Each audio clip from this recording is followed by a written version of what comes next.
Hello there, and welcome to Sleep Through Ages. Tonight we're looking at the Battle of Waterloo, often remembered as a clean ending to the Napoleonic Wars, but better understood as the breaking point of a much longer and unstable system. At first glance, the Battle of Waterloo appears to be a neat historical ending.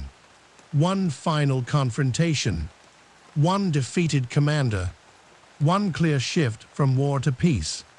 It is tempting to treat it as a single dramatic punctuation mark placed at the end of the Napoleonic era. But history rarely works that cleanly, and Waterloo makes far more sense when understood not as an ending, but as the point where a long-running problem finally became unsustainable. For more than 20 years before Waterloo, Europe had lived in a state of organized instability. Wars came in waves. Borders were redrawn, then redrawn again. Governments learned to function while mobilizing armies, raising taxes, and managing shortages. Conflict was no longer an interruption to normal life. It had become part of the system. What matters here is that prolonged conflict changes how decisions are made. When war lasts for years, and then decades, leaders stop asking how to win brilliantly and start asking how to avoid collapse. Victory becomes less about ambition and more about endurance. This shift is subtle, but it shapes everything that follows. By the time Napoleon returned to power in 1815, most European states were not thinking in terms of glory or expansion. They were thinking in terms of containment. The overriding question was not, how do we defeat France, but how do we prevent another cycle of disruption? Napoleon represented uncertainty, and uncertainty had become exhausting. This exhaustion did not mean weakness. In many ways, Europe was more capable of coordinated action than ever before. States had learned how to work together out of necessity. Coalition warfare, once awkward and unreliable, had become routine. Plans existed not because leaders were inspired, but because they were tired of improvisation. Napoleon himself understood this environment. His earlier successes had come from exploiting slow coordination and divided priorities. He moved faster than his enemies could organize. He forced decisions before coalitions could agree on responses. Speed was his advantage, and confusion was his ally. By 1815, however, those conditions had changed. European powers no longer needed perfect alignment to act. They only needed to agree that Napoleon's return could not be tolerated.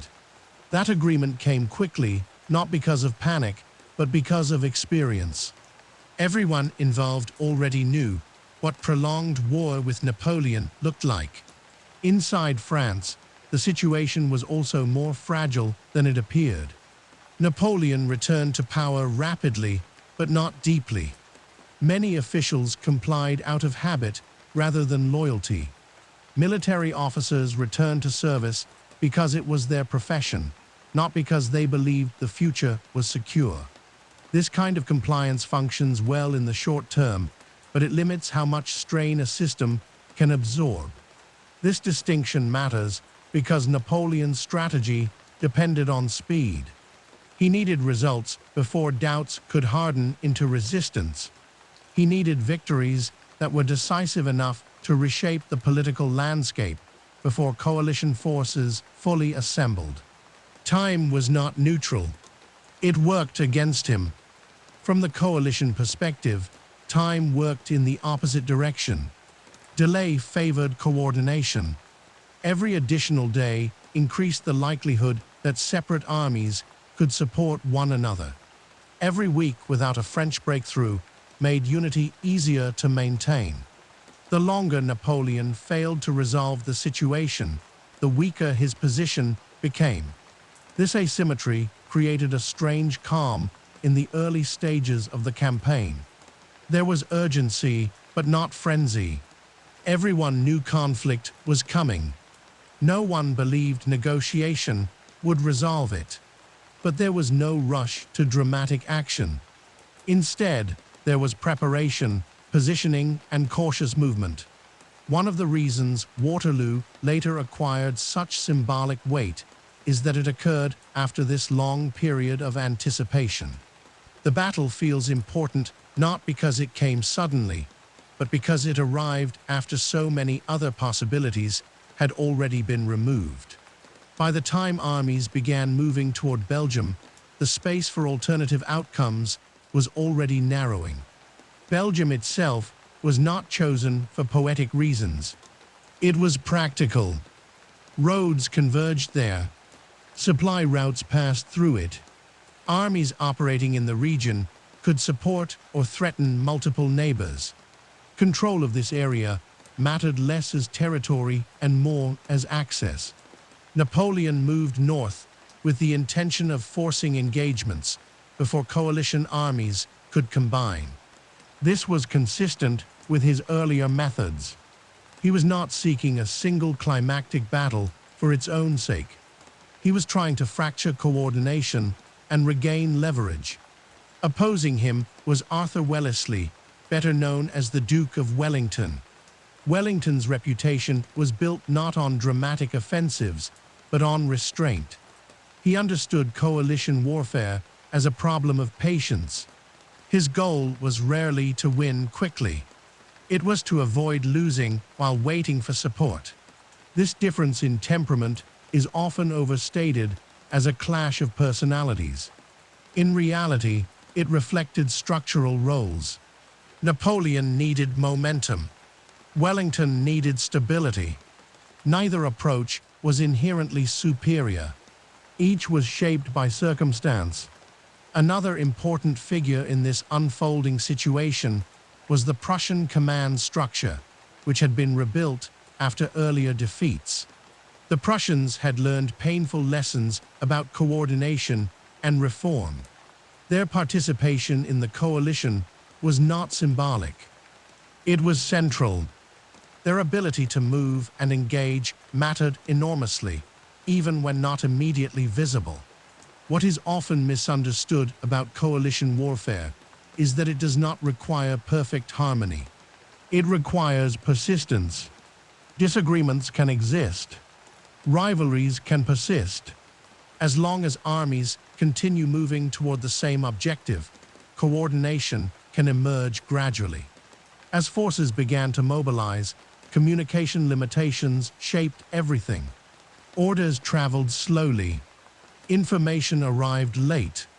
Decisions were made with partial awareness. This was not incompetence. It was the normal condition of warfare at the time. Because of this, early movements were cautious. Armies probed rather than charged. Positions were adjusted rather than seized. Each side tried to understand the shape of the situation without committing too deeply. This period can feel uneventful when summarized quickly, but it is essential for understanding Waterloo. The battle did not erupt out of nowhere. It emerged from a context where both sides were feeling pressure, but neither wanted to act prematurely. Napoleon's challenge was that acting too cautiously allowed the coalition to solidify. Acting too aggressively risked isolation. Wellington faced the inverse problem. Overcommitment could expose weaknesses. Excessive caution could invite pressure. As these opposing logics played out, the campaign drifted toward confrontation, not because anyone demanded a final battle, but because space and time were gradually disappearing. Roads converged. Armies drew closer. Options narrowed. By the time the name Waterloo entered the story, it was not yet a symbol. It was simply a place where continuing to maneuver without fighting was becoming increasingly difficult. This is where the explanation properly begins, not with armies colliding, but with a system that had reached the limits of delay. And from here, the pace slows further, because what follows is less about action and more about constraint.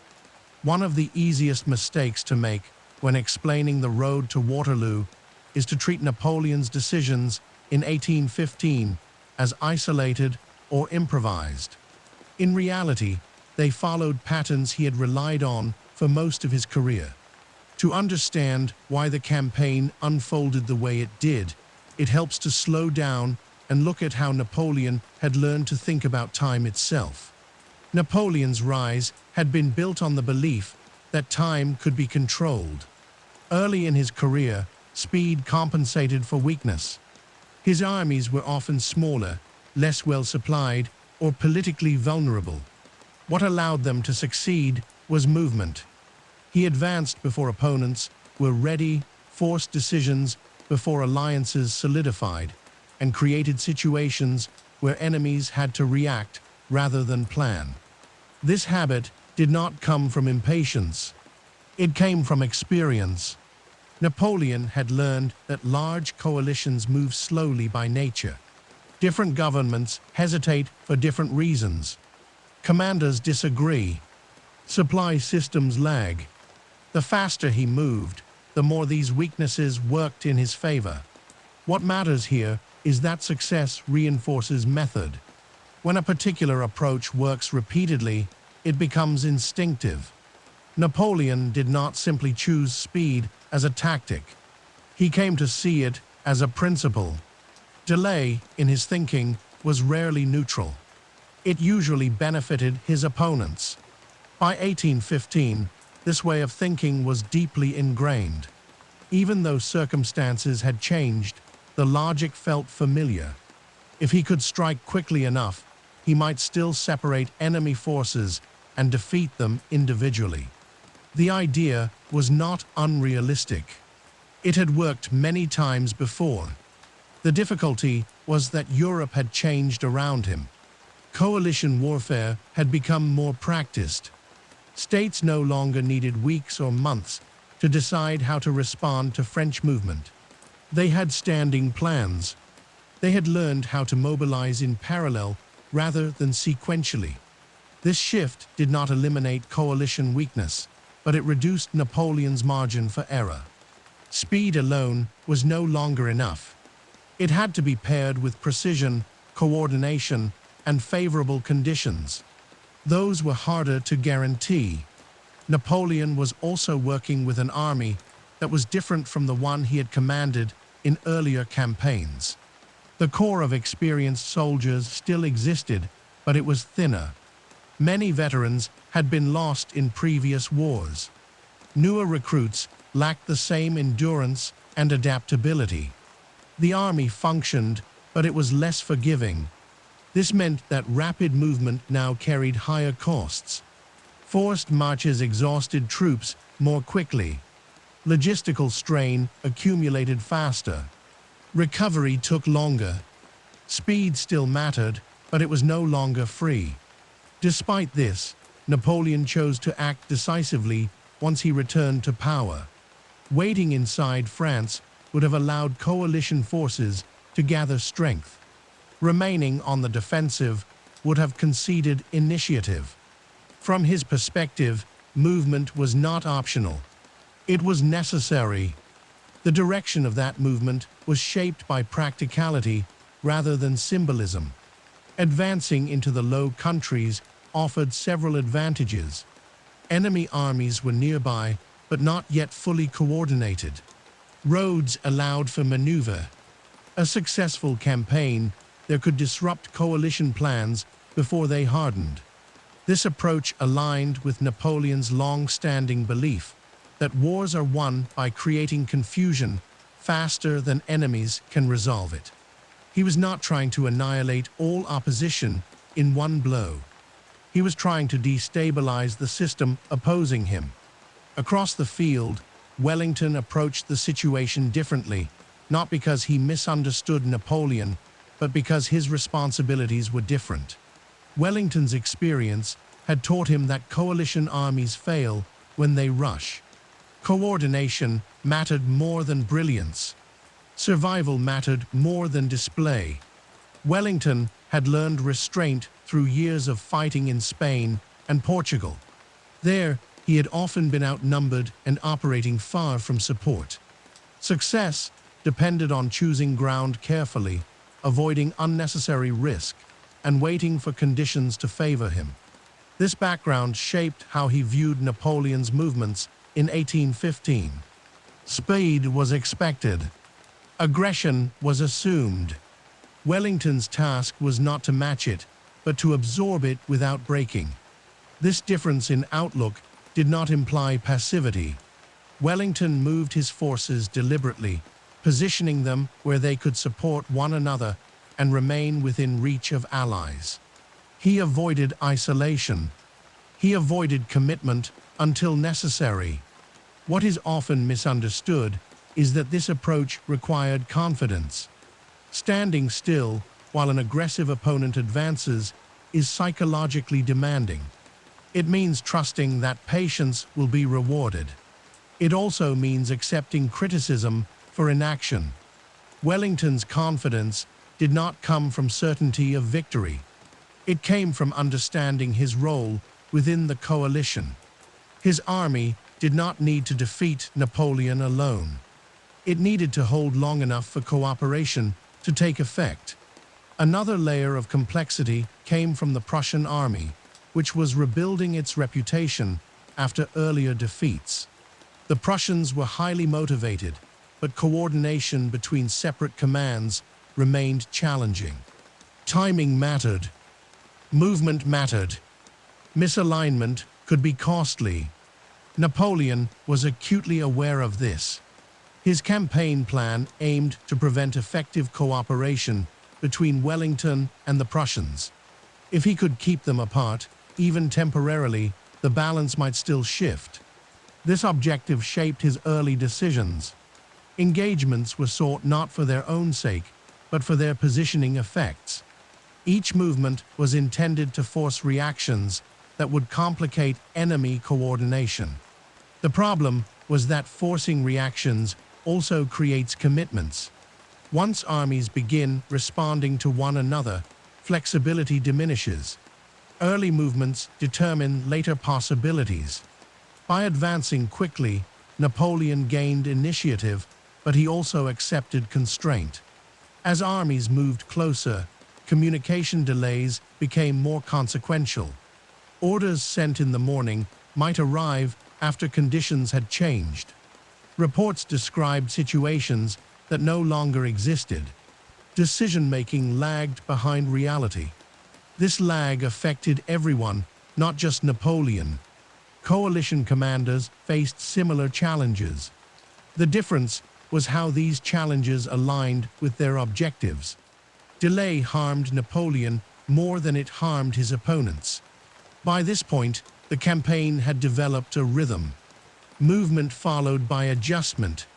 Engagement followed by pause. Each cycle consumed time and energy without producing resolution. This rhythm felt familiar, but it was deceptive. The longer the campaign continued without decisive separation, the more Napoleon's advantage eroded. Speed without outcome gradually lost its value. Momentum, once stalled, became difficult to recover. It is important to note that none of this felt obvious at the time. From Napoleon's perspective, the campaign was still unfolding within acceptable parameters. From Wellington's perspective, restraint was still working. Both believed their approach remained valid. This mutual confidence prolonged the situation. Neither side felt compelled to abandon their method. Each waited for confirmation that their logic would prevail. As a result, the campaign moved forward without clarity. Armies drew closer. Engagements became more likely. The space for maneuver shrank. This narrowing did not feel dramatic. It felt procedural. And that is why Waterloo did not announce itself as inevitable until it was already unavoidable. By the time the armies approached the area where they would finally confront one another, the question was no longer whether Napoleon's habit of speed could create advantage. It was whether there was still enough time left for it to matter. And that question remained unanswered as the next phase began. One of the quieter misunderstandings about the road to Waterloo is the assumption that inactivity reflects uncertainty. In many historical retellings, movement is treated as intelligence and stillness as hesitation. But for Arthur Wellesley, the Duke of Wellington, restraint was not a fallback. It was a deliberate method, shaped by experience and reinforced by structural reality. Wellington's career had taught him that coalition warfare fails most often when commanders attempt to do too much. Different armies bring different standards of training, different expectations of leadership, and different tolerances for loss. What looks like decisiveness from one perspective can look like recklessness from another. His solution was not brilliance, but reliability. This mindset was not accidental. Wellington had spent years fighting in environments where supply was fragile and reinforcement uncertain. In the Iberian Peninsula, he learned that survival often mattered more than momentum. Retreating at the right moment could preserve an army. Standing firm in the right place could exhaust an opponent. Victory, when it came, usually arrived slowly. What matters here is that Wellington learned to think in terms of preservation. His goal was not to dominate every engagement. It was to keep his force intact long enough for structural advantages to assert themselves.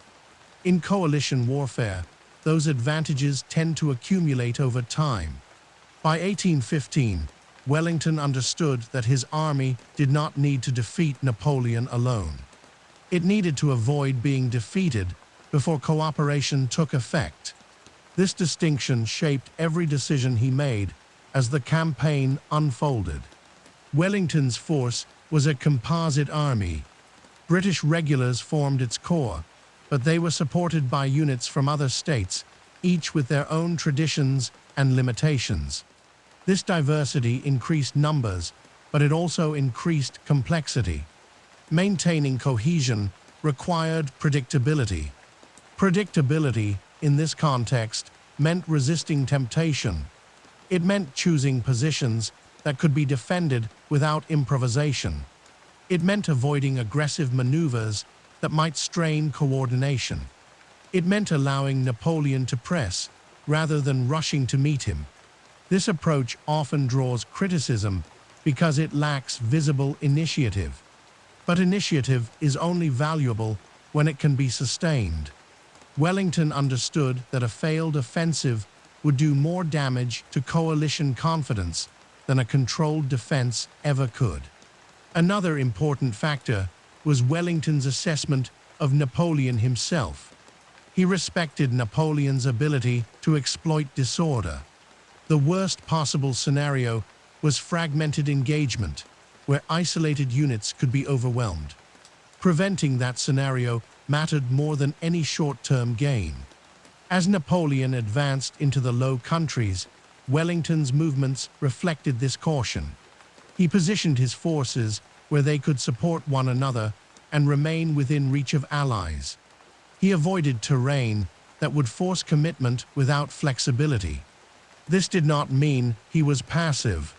His army moved constantly, but movement was measured. Adjustments were incremental.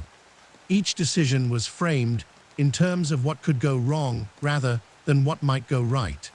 Wellington's confidence in this method came not from optimism, but from experience. He had seen aggressive commanders exhaust themselves. He had seen armies dissolve after a single miscalculation. His instinct was to reduce exposure. Across the field, Napoleon interpreted this restraint through his own framework. To him, Wellington's caution looked like opportunity. A defensive posture suggested a commander unwilling to risk engagement.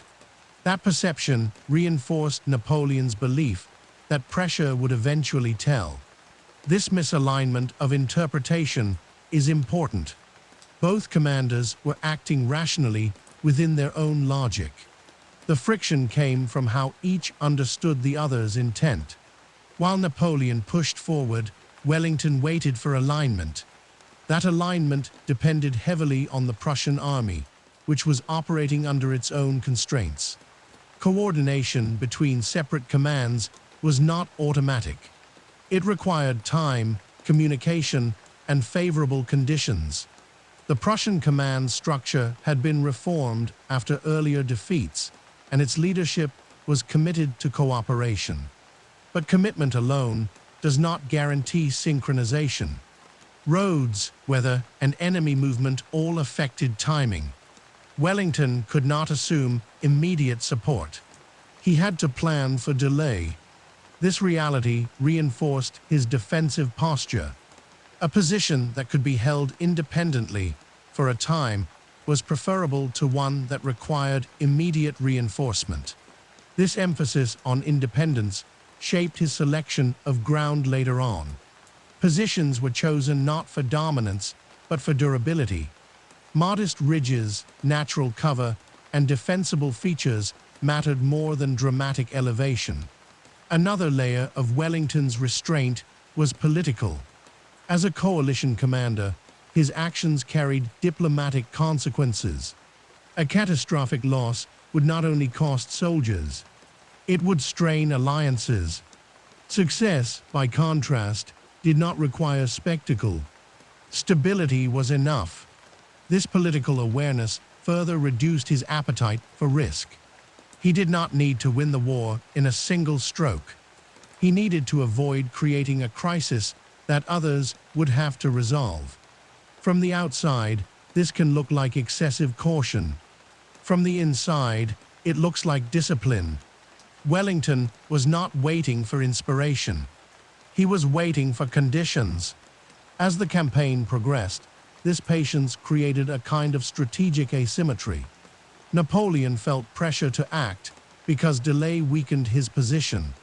Wellington felt pressure to endure because endurance strengthened his. Neither approach guaranteed success, but the interaction between them gradually shaped the path toward confrontation.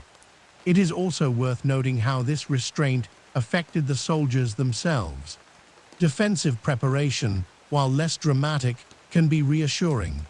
Knowing where to stand, what to defend, and when to rotate units reduces uncertainty.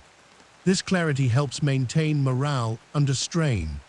By contrast, repeated advances without clear resolution can be draining. Even successful attacks consume energy and confidence when they fail to produce decisive results. This difference would matter later. As Wellington continued to maneuver cautiously, he was not avoiding battle indefinitely. He was narrowing the terms under which battle would occur. When engagement became unavoidable, he wanted it to happen on ground of his choosing, with maximum support available. This narrowing process unfolded quietly. Roads converged. Forces drew closer. Options diminished. No single decision forced the issue. Instead, a series of small, sensible choices accumulated. By the time Wellington began positioning his army in anticipation of a larger confrontation, his restraint had already done much of its work.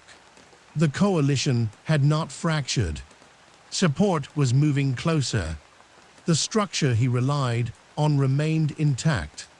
This did not mean success was assured. It meant that failure was becoming harder to impose. Napoleon, meanwhile, continued to search for the opening that speed had once reliably provided. But speed without separation had diminishing returns. The more Wellington refused to overextend, the less leverage Napoleon could generate. This tension between pressure and patience did not resolve immediately. It carried forward into the next phase of the campaign, where movement would finally give way to preparation. And it is there, in the quiet moments before contact, that restraint and speed would meet on terms neither side had fully chosen. By the time the campaign entered its next phase, the sense of inevitability that later generations would assign to Waterloo still did not exist. What existed instead was proximity. Armies were closer to one another than before. both geographically and operationally. This closeness changed the character of decision-making, even though it did not yet force a decisive confrontation. At this stage, movement became less about exploration and more about positioning. Earlier in the campaign, armies could shift direction with relative freedom. Now, roads were shared, towns were contested indirectly, and the consequences of choosing one route over another became more pronounced. Each movement began to limit the next. What matters here is that proximity does not automatically create urgency. In fact, it often produces caution. When opposing forces are near, the cost of miscalculation rises. A wrong move can no longer be corrected quietly. It becomes visible, and visibility invites reaction. Napoleon was still attempting to impose tempo on the situation, but the nature of that tempo had changed. Instead of rapid advances across open space, he was now managing a compressed environment where each step forward carried greater risk. Speed still mattered, but it was constrained by the density of forces. For Wellington, this compression reinforced his preference for restraint. Closer contact meant that any engagement could escalate quickly. Avoiding isolation became even more important. His movements aimed to keep his army coherent, even if that meant giving up opportunities that looked promising in isolation. During this period, smaller engagements occurred that are often treated as preludes rather than events in their own right. These clashes mattered not because they were decisive, but because they consumed attention and resources. They forced decisions without resolving the larger problem. One of the effects of these early engagements was to clarify intentions without clarifying outcomes. Both sides gained information, but not certainty. They learned where the other was willing to stand and where they preferred to move. They learned how quickly reinforcements could arrive. But they did not learn how the campaign would end. This partial knowledge is important. It encourages continued testing. When neither success nor failure is clear, commanders are tempted to push a little further, try one more adjustment, or wait for slightly better conditions. This prolongs the situation rather than resolving it. Another factor shaping this phase was fatigue, though not yet in its dramatic form. Soldiers were marching, repositioning, and remaining alert for long periods. This kind of fatigue accumulates quietly. It does not stop armies from functioning, but it reduces tolerance for surprise. Commanders were aware of this, even if they could not measure it precisely. Movements were therefore calculated not just in terms of distance, but in terms of strain. A march that was possible was not always desirable. Preserving readiness mattered. Napoleon's planning still relied on creating separation between enemy forces. But separation became harder to achieve as coalition coordination improved. Even when armies were not physically together, they were thinking in parallel. This reduced the effectiveness of disruption. Wellington's coordination with Allied forces benefited from this same parallelism. Shared expectations and routines allowed cooperation even when communication was imperfect. This did not eliminate friction, but it reduced its impact. What is often overlooked is how much of this phase involved waiting for confirmation. Commanders waited to see if movements would provoke overreaction. They waited to see if pressure would create mistakes. They waited to see whether allies would arrive on schedule. Waiting, in military terms, is not inactivity. It is a form of management. It requires discipline to hold position when action is possible but risky. It also requires confidence that restraint will be rewarded. As armies maneuvered, terrain began to play a more noticeable role. Not in dramatic ways, but in practical ones. Roads dictated movement. Villages offered shelter and supply. Small rises in ground affected visibility. These details accumulated significance as options narrowed. This gradual increase in environmental influence is a hallmark of campaigns approaching contact.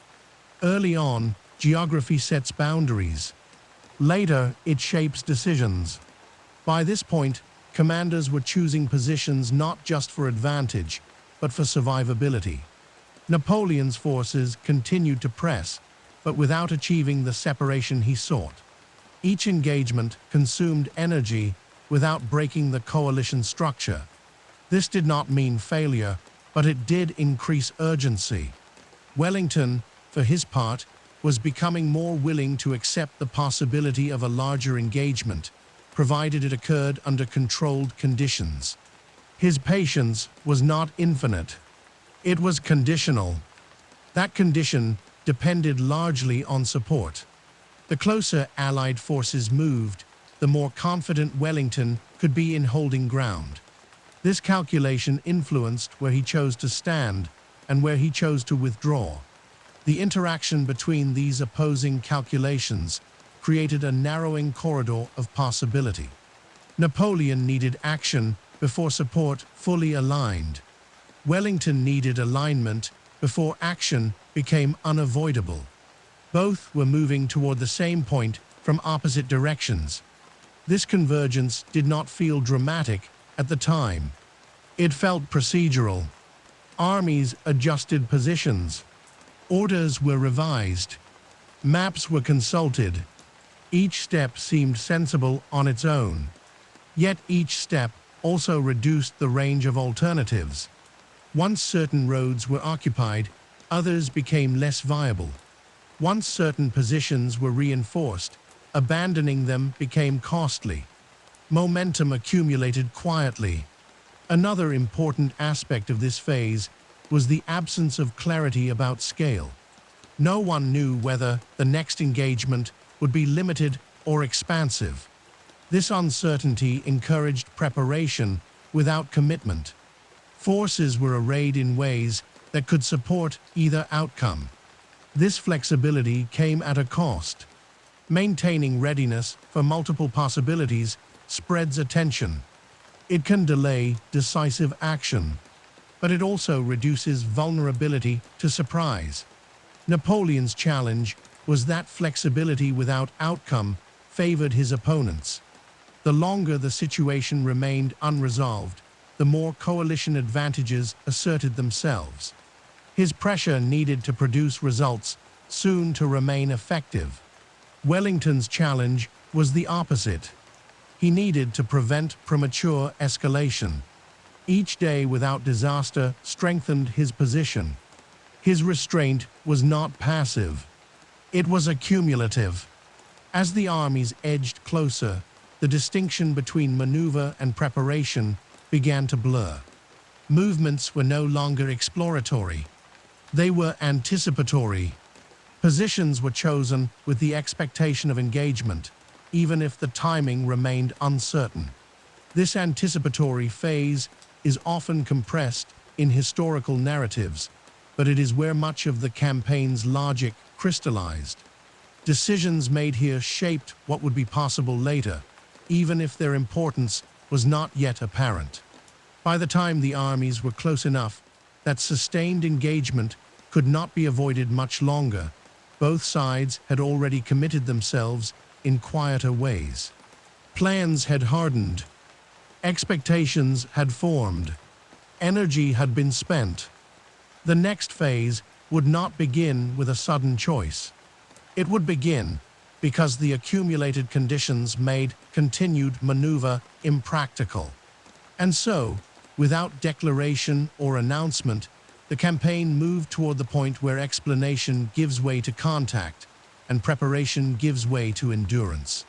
When the armies finally reached the point where a major engagement could no longer be postponed, the most striking feature of the moment was not urgency, but restraint.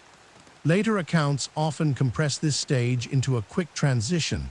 The armies arrive, the battle begins, but in reality, the shift from maneuver to combat unfolded slowly, shaped by conditions that encouraged waiting rather than action.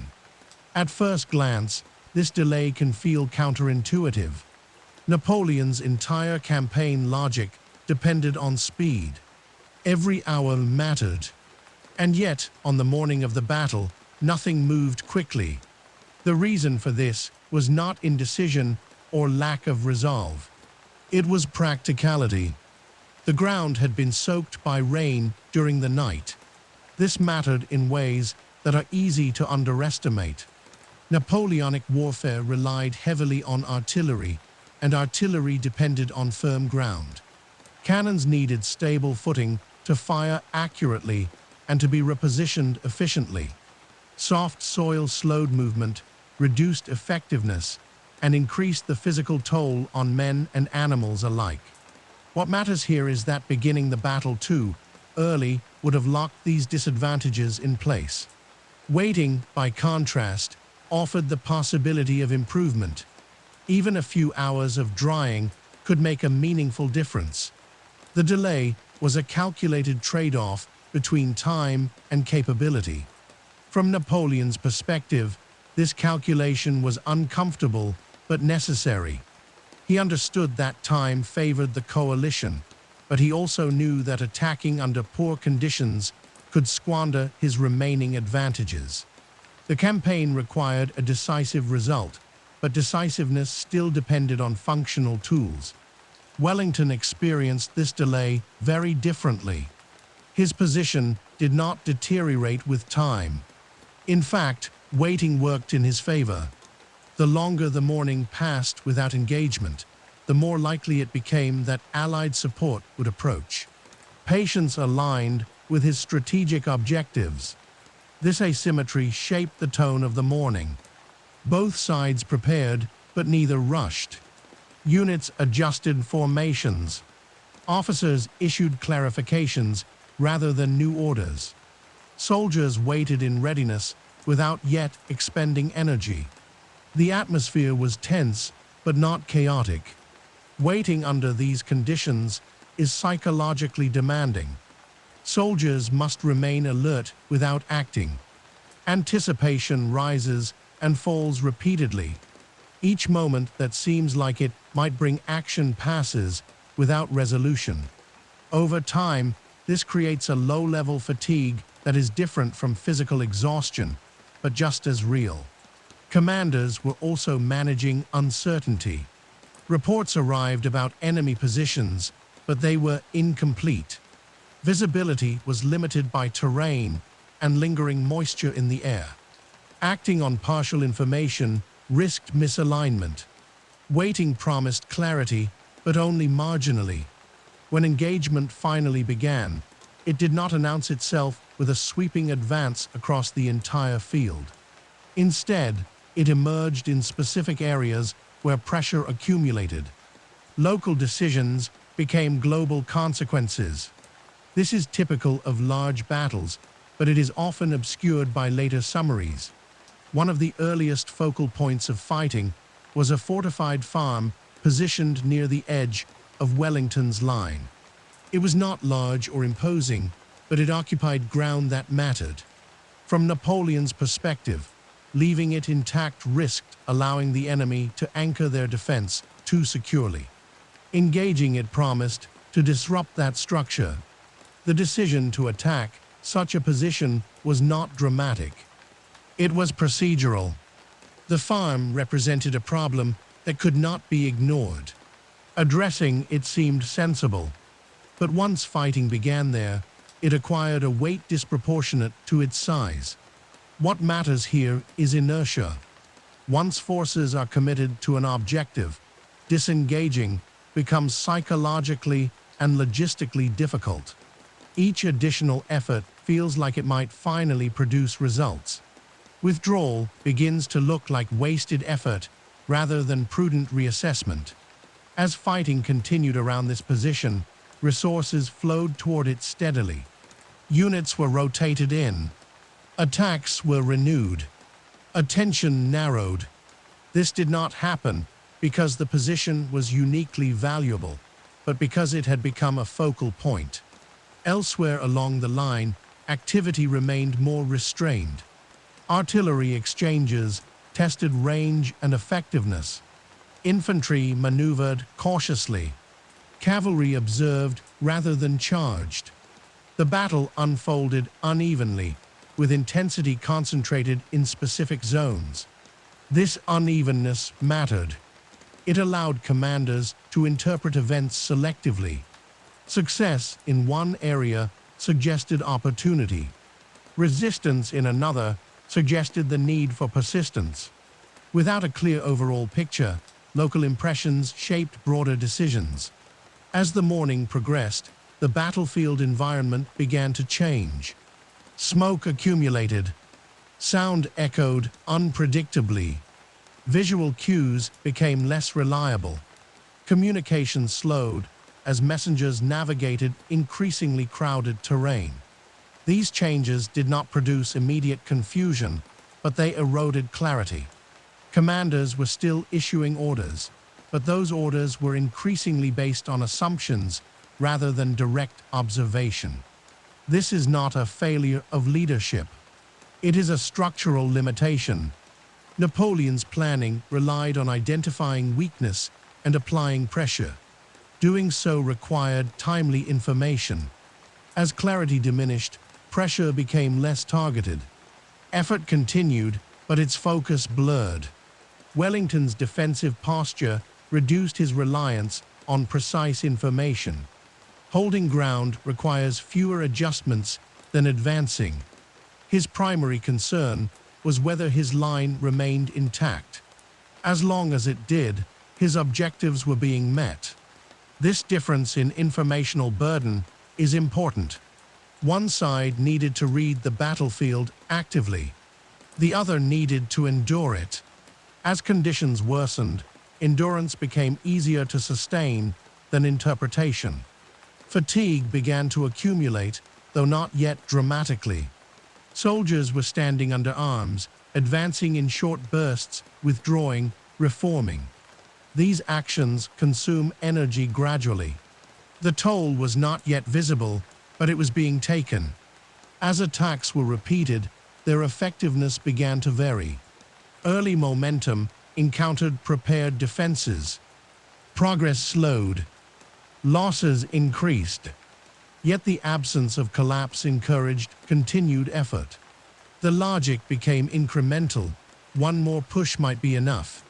This mindset is common in prolonged engagements. When decisive success does not arrive quickly, commanders often double down rather than disengage. Persistence feels safer than re-evaluation, especially when alternatives are unclear. By late morning, the battle had not yet revealed its direction. No breakthrough had occurred. No decisive failure had forced withdrawal. What existed instead was commitment without resolution. This ambiguity prolonged the engagement. Both sides were invested enough to continue, but not enough to risk everything at once. The battle expanded laterally rather than vertically. More units became involved. Pressure spread. As this happened, coordination became more difficult. Units operated with greater autonomy. Local commanders responded to immediate threats rather than overarching plans. This decentralization kept the battle moving, but it also diluted strategic control. Napoleon's ability to impose a single, coherent tempo weakened as the field became more crowded and less legible. He could still influence events, but indirectly. Orders took longer to reach their targets. Outcomes lagged behind intent. Wellington's role changed less. His task remained to absorb pressure. As long as his line held, time continued to work in his favor. The lack of dramatic movement was not a problem. It was confirmation. The morning, then, did not resolve anything. It set conditions. It consumed energy. It established patterns of commitment that would shape the rest of the day. This is often overlooked because it lacks a defining moment. But the absence of resolution is itself significant. It meant that the battle would not be decided quickly. It would be decided through endurance, accumulation, and narrowing options. By the time the day moved beyond its early hours, the battle had already taken on a form that resisted easy change. Positions were fixed. Expectations had formed. Momentum existed, but it was diffuse. The morning did not hurry the battle forward. It slowed it down, and in doing so, it made what followed heavier, more constrained, and more difficult to reverse. And that weight would matter as the day continued to unfold. By the time the battle moved fully into the middle of the day, it had settled into a pattern that was difficult to interrupt. This was no longer a situation where either side could easily step back, reassess, and choose a different approach. Too much effort had already been spent, and too many assumptions had hardened into expectations. What matters here is that battles rarely escalate because someone decides to escalate them. They escalate because stopping becomes complicated. Once losses are taken, positions contested, and reputations engaged, continuation begins to feel like the safest option, even when it is no longer clearly productive. At Waterloo, midday marked the transition from testing to endurance. Early attacks had clarified one thing above all else: Wellington's position was not going to collapse quickly. That realization did not immediately change Napoleon's behavior, but it began to narrow his thinking. Pressure would have to be sustained longer and at greater cost than initially hoped. French infantry attacks continued in waves, aimed at probing the center and right of the Allied line. These were not reckless advances. They followed established doctrine and reflected professional discipline. Columns advanced under artillery cover, attempted to disrupt formations, and withdrew when resistance proved firm. From a distance, this pattern can look repetitive, even futile. But from within the decision-making environment of the time, it made sense. Each attack gathered information. Each response revealed something about the enemy's reserves, morale, and coordination. The absence of collapse did not yet imply failure. It implied that more pressure was required. Wellington's response remained consistent. His army absorbed attacks rather than countering aggressively. This restraint conserved energy and reduced exposure. Units rotated when possible, stepping back behind the ridge to recover briefly before returning to the line. This rhythm mattered more than any single engagement. The ridge itself played a quiet but significant role. It did not dominate the battlefield, but it limited visibility. Allied troops could remain partially concealed until the last moment, reducing the effectiveness of French artillery and blunting the psychological impact of advancing forces. This was not dramatic terrain, but it was practical. One of the consequences of this defensive posture was that success looked unspectacular. There were no sweeping counterattacks or visible gains. Instead, success was measured by absence. The line had not broken, the army had not dissolved, and coordination had not failed. This kind of success is easy to overlook, but it accumulates powerfully. Every failed attempt to dislodge the line increased French fatigue while leaving the Allied position largely intact. Over time, the cost of persistence shifted unevenly. Cavalry played a more visible role as the day progressed. Charges were launched with the intention of exploiting perceived weakness or disorder. These movements are often remembered for their drama, but in practice, they followed a predictable cycle. Advance, engage, withdraw, regroup. The problem was not courage or execution. It was context. Infantry prepared to receive cavalry, supported by terrain and discipline, is difficult to break. Repeated charges exhausted horses and riders without achieving decisive results. Yet abandoning the tactic entirely felt premature. What matters here is that cavalry charges did not fail because they were poorly conceived, but because the conditions required for success were absent. Still, recognizing that absence in real time is difficult. Hope persists longer than evidence. As these efforts continued, artillery fire intensified. Guns were repositioned where possible, but movement remained difficult. The wet ground limited flexibility. Ammunition consumption increased. Effectiveness varied. Artillery remained influential, but not decisive. By midday, the battlefield environment had degraded significantly. Smoke obscured sightlines. Noise blurred direction. Communication slowed. Orders arrived late or incomplete. Commanders were no longer operating with a clear picture of events. This loss of clarity did not halt the battle. It altered its nature. Decision-making became reactive rather than anticipatory. Units responded to immediate threats rather than broader objectives. Local success mattered more than coordinated movement. Napoleon's challenge was increasingly informational. He needed to identify a point of weakness and exploit it. Doing so required accurate, timely reports. What he received instead were fragments. Progress in one sector did not necessarily translate elsewhere. Losses mounted unevenly. Wellington faced his own informational challenges, but his task remained simpler. His objective did not change. Hold the line. Prevent collapse. As long as that condition was met, his strategic position remained viable. This asymmetry mattered deeply. One side was searching for transformation. The other was maintaining continuity. Under conditions of fatigue and uncertainty, continuity is easier to sustain than transformation. Fatigue now became a central factor. Not sudden exhaustion, but steady depletion. Soldiers had been under arms for hours.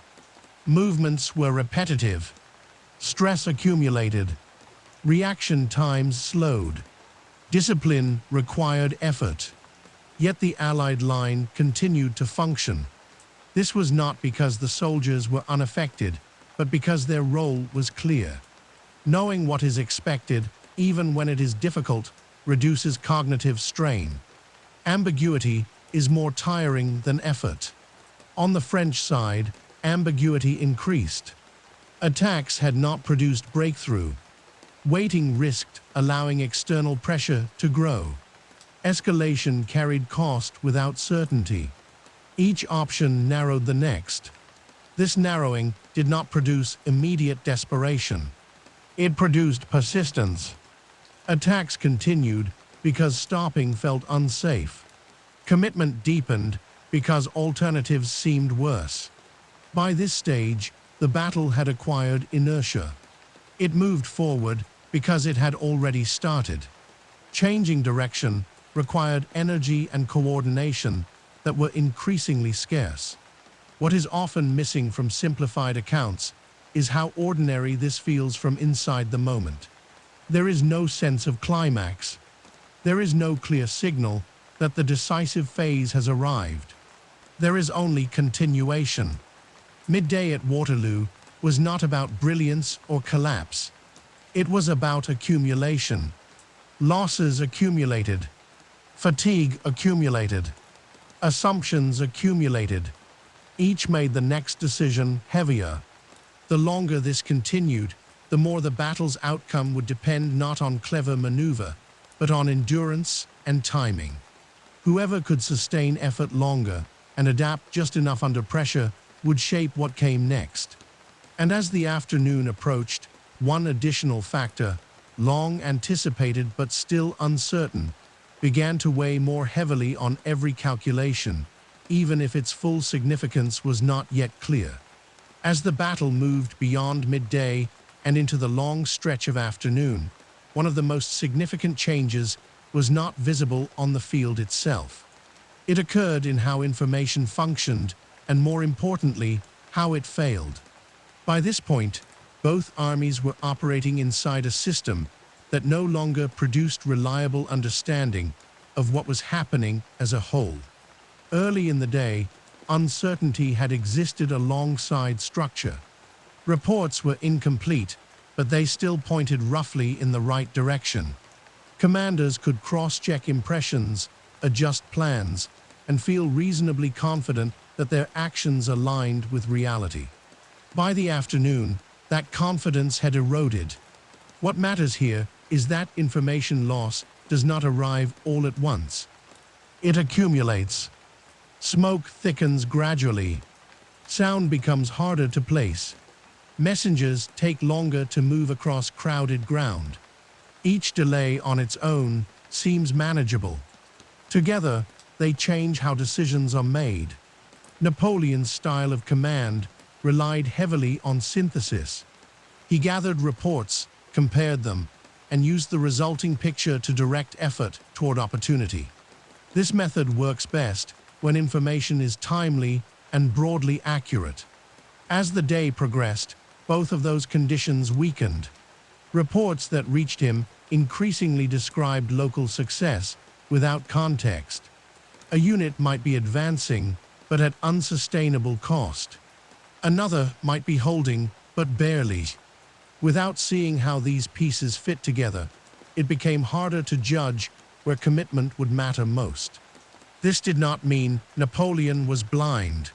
It meant his picture was fragmentary, and fragments tend to reinforce existing expectations.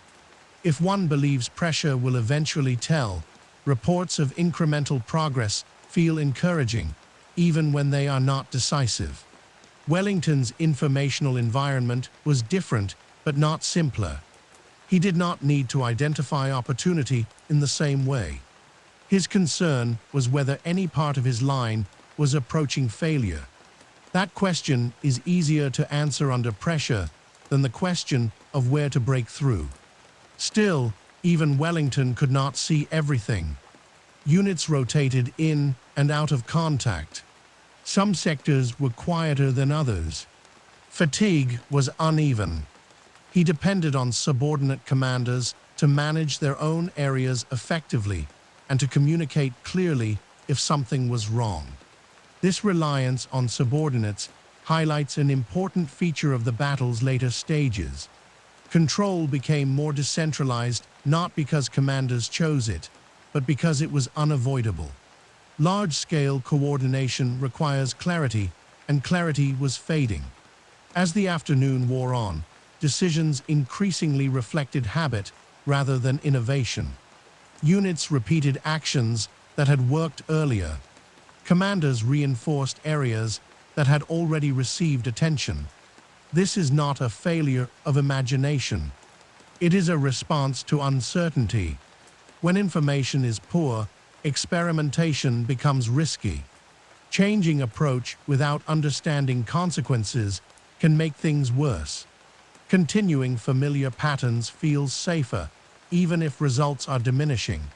This dynamic affected both sides, but its consequences were asymmetrical. Familiar patterns favored Wellington's defensive posture. Holding ground repeatedly is less costly than attempting to seize it repeatedly. Each failed attack drained energy that could not be easily recovered. On the French side, this pattern created a quiet sense of compression. Effort continued, but returns diminished. Losses were taken without clear progress. Still, stopping felt dangerous. The absence of decisive failure encouraged persistence. Another aspect of information loss was temporal distortion. Time did not feel linear. Moments of intense activity were followed by lulls. Reports arrived describing events that had already changed. Commanders reacted to situations that no longer existed. This lag had practical effects. Reserves were sometimes committed to stabilize positions that had already stabilized themselves. Elsewhere, pressure built unnoticed until it became urgent. The battle's rhythm became uneven. As clarity diminished, the value of simple objectives increased. Wellington's insistence on holding a defined line reduced cognitive burden. Soldiers and officers alike knew what success looked like. If the line remained intact, the objective was met. Napoleon's objective was more complex. He needed change. He needed the enemy line to give way somewhere, even temporarily. Complexity under informational strain is costly. It demands judgment at precisely the moment when judgment is hardest to exercise. This tension explains much of the persistence seen in the afternoon. Attacks were renewed not because they were working, but because the absence of collapse did not yet feel like failure. Hope survived longer than evidence. Fatigue amplified these informational problems. Tired soldiers interpret orders less precisely. Messengers move more slowly. Officers rely more heavily on assumption. Small misunderstandings propagate. Fatigue also affects perception. A line that bends slightly can feel like it is breaking. A temporary withdrawal can feel like a collapse. Conversely, resistance that is about to fail can appear solid from a distance. These misreadings shape decisions on both sides. Wellington was cautious about counterattacking because apparent opportunity might conceal exhaustion. Napoleon was cautious about disengaging because apparent resistance might conceal weakness. The battlefield itself reinforced these distortions. Smoke obscured depth. Terrain blocked sightlines. The very features that had earlier favored defense now complicated interpretation. As the afternoon continued, a subtle shift occurred in how success was measured. Earlier, success meant gaining ground or forcing retreat. Now, success increasingly meant preventing deterioration. Avoiding loss became the primary goal. This shift matters because it changes risk tolerance. When avoiding loss becomes central, actions that promise gain but risk instability are avoided. Conservatism increases, even on the attacking side. Napoleon's command style, built on decisive movement, was not ideally suited to this phase. He could still issue orders, but their effects were delayed and diluted. Influence became indirect. Wellington's style, grounded in stability and endurance, aligned more comfortably with the conditions. This did not mean his army was not strained. It was. But strain was expected and planned for. One of the consequences of prolonged uncertainty is that anticipation shifts outward. Attention turns to factors beyond immediate control. For Napoleon, the possibility of additional enemy forces loomed larger with each passing hour. This possibility had existed since the campaign began. What changed in the afternoon was its weight. As time passed without resolution, the probability that outside factors would matter increased. This altered calculations, even without confirmation. Wellington also thought about support, but differently. Reinforcement was something to wait for, not something to prevent. This difference again favored patience over urgency. By now, the battle had been ongoing for hours. No decisive result had emerged. Both armies were heavily committed. Options were narrowing, but not yet exhausted. The afternoon did not feel like a turning point while it was happening. It felt like continuation under worsening conditions. That perception encouraged persistence rather than reevaluation.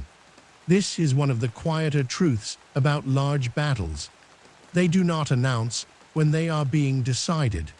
They simply accumulate pressure until certain outcomes become much more likely than others. As the light began to change and the day moved further along, the battle's structure remained intact, but increasingly strained. Decisions carried more weight because fewer alternatives remained. What came next would not arrive suddenly. It would emerge from the same processes already at work. fatigue, uncertainty, persistence, and narrowing choice. And for the moment, the battle continued, not because it was going well, but because stopping had not yet found a convincing justification. As the afternoon continued, one factor that had hovered at the edge of every calculation began to exert more consistent pressure. This was not yet a visible presence on the main battlefield, and it did not announce itself with clarity. It existed as possibility, inference, and expectation. But possibility, when sustained long enough, becomes a force of its own.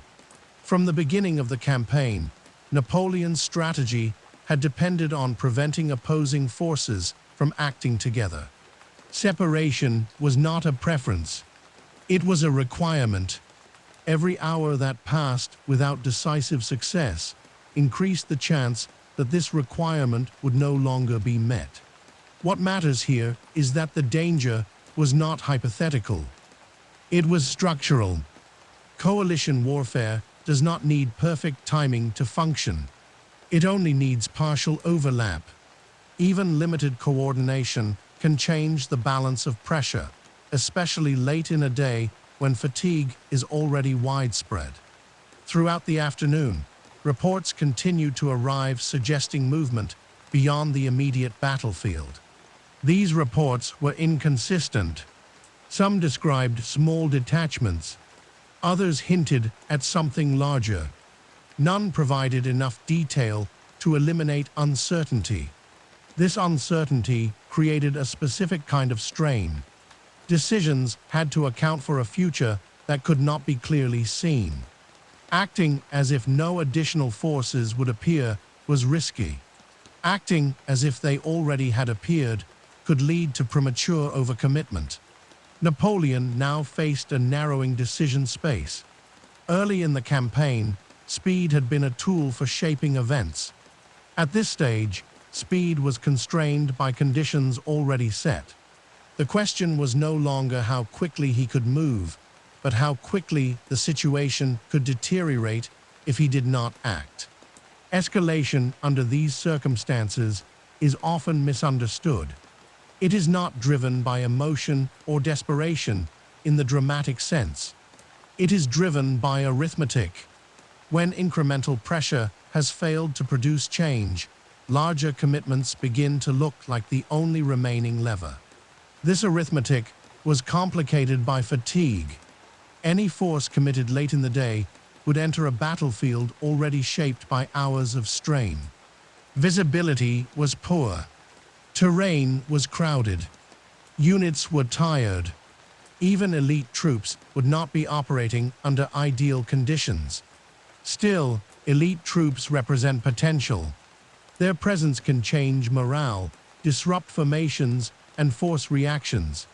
Committing them does not guarantee success, but it creates the possibility of transformation where none existed before. Wellington's situation, by contrast, did not demand transformation. His objective remained consistent. Hold the line. Prevent collapse. Allow external pressure to accumulate in his favor. This difference in requirement mattered more as the day wore on. The Allied line was strained, but it had not broken. Units were tired, but cohesion remained. This continuity reduced the need for dramatic intervention. Wellington could afford to wait, even if waiting was uncomfortable.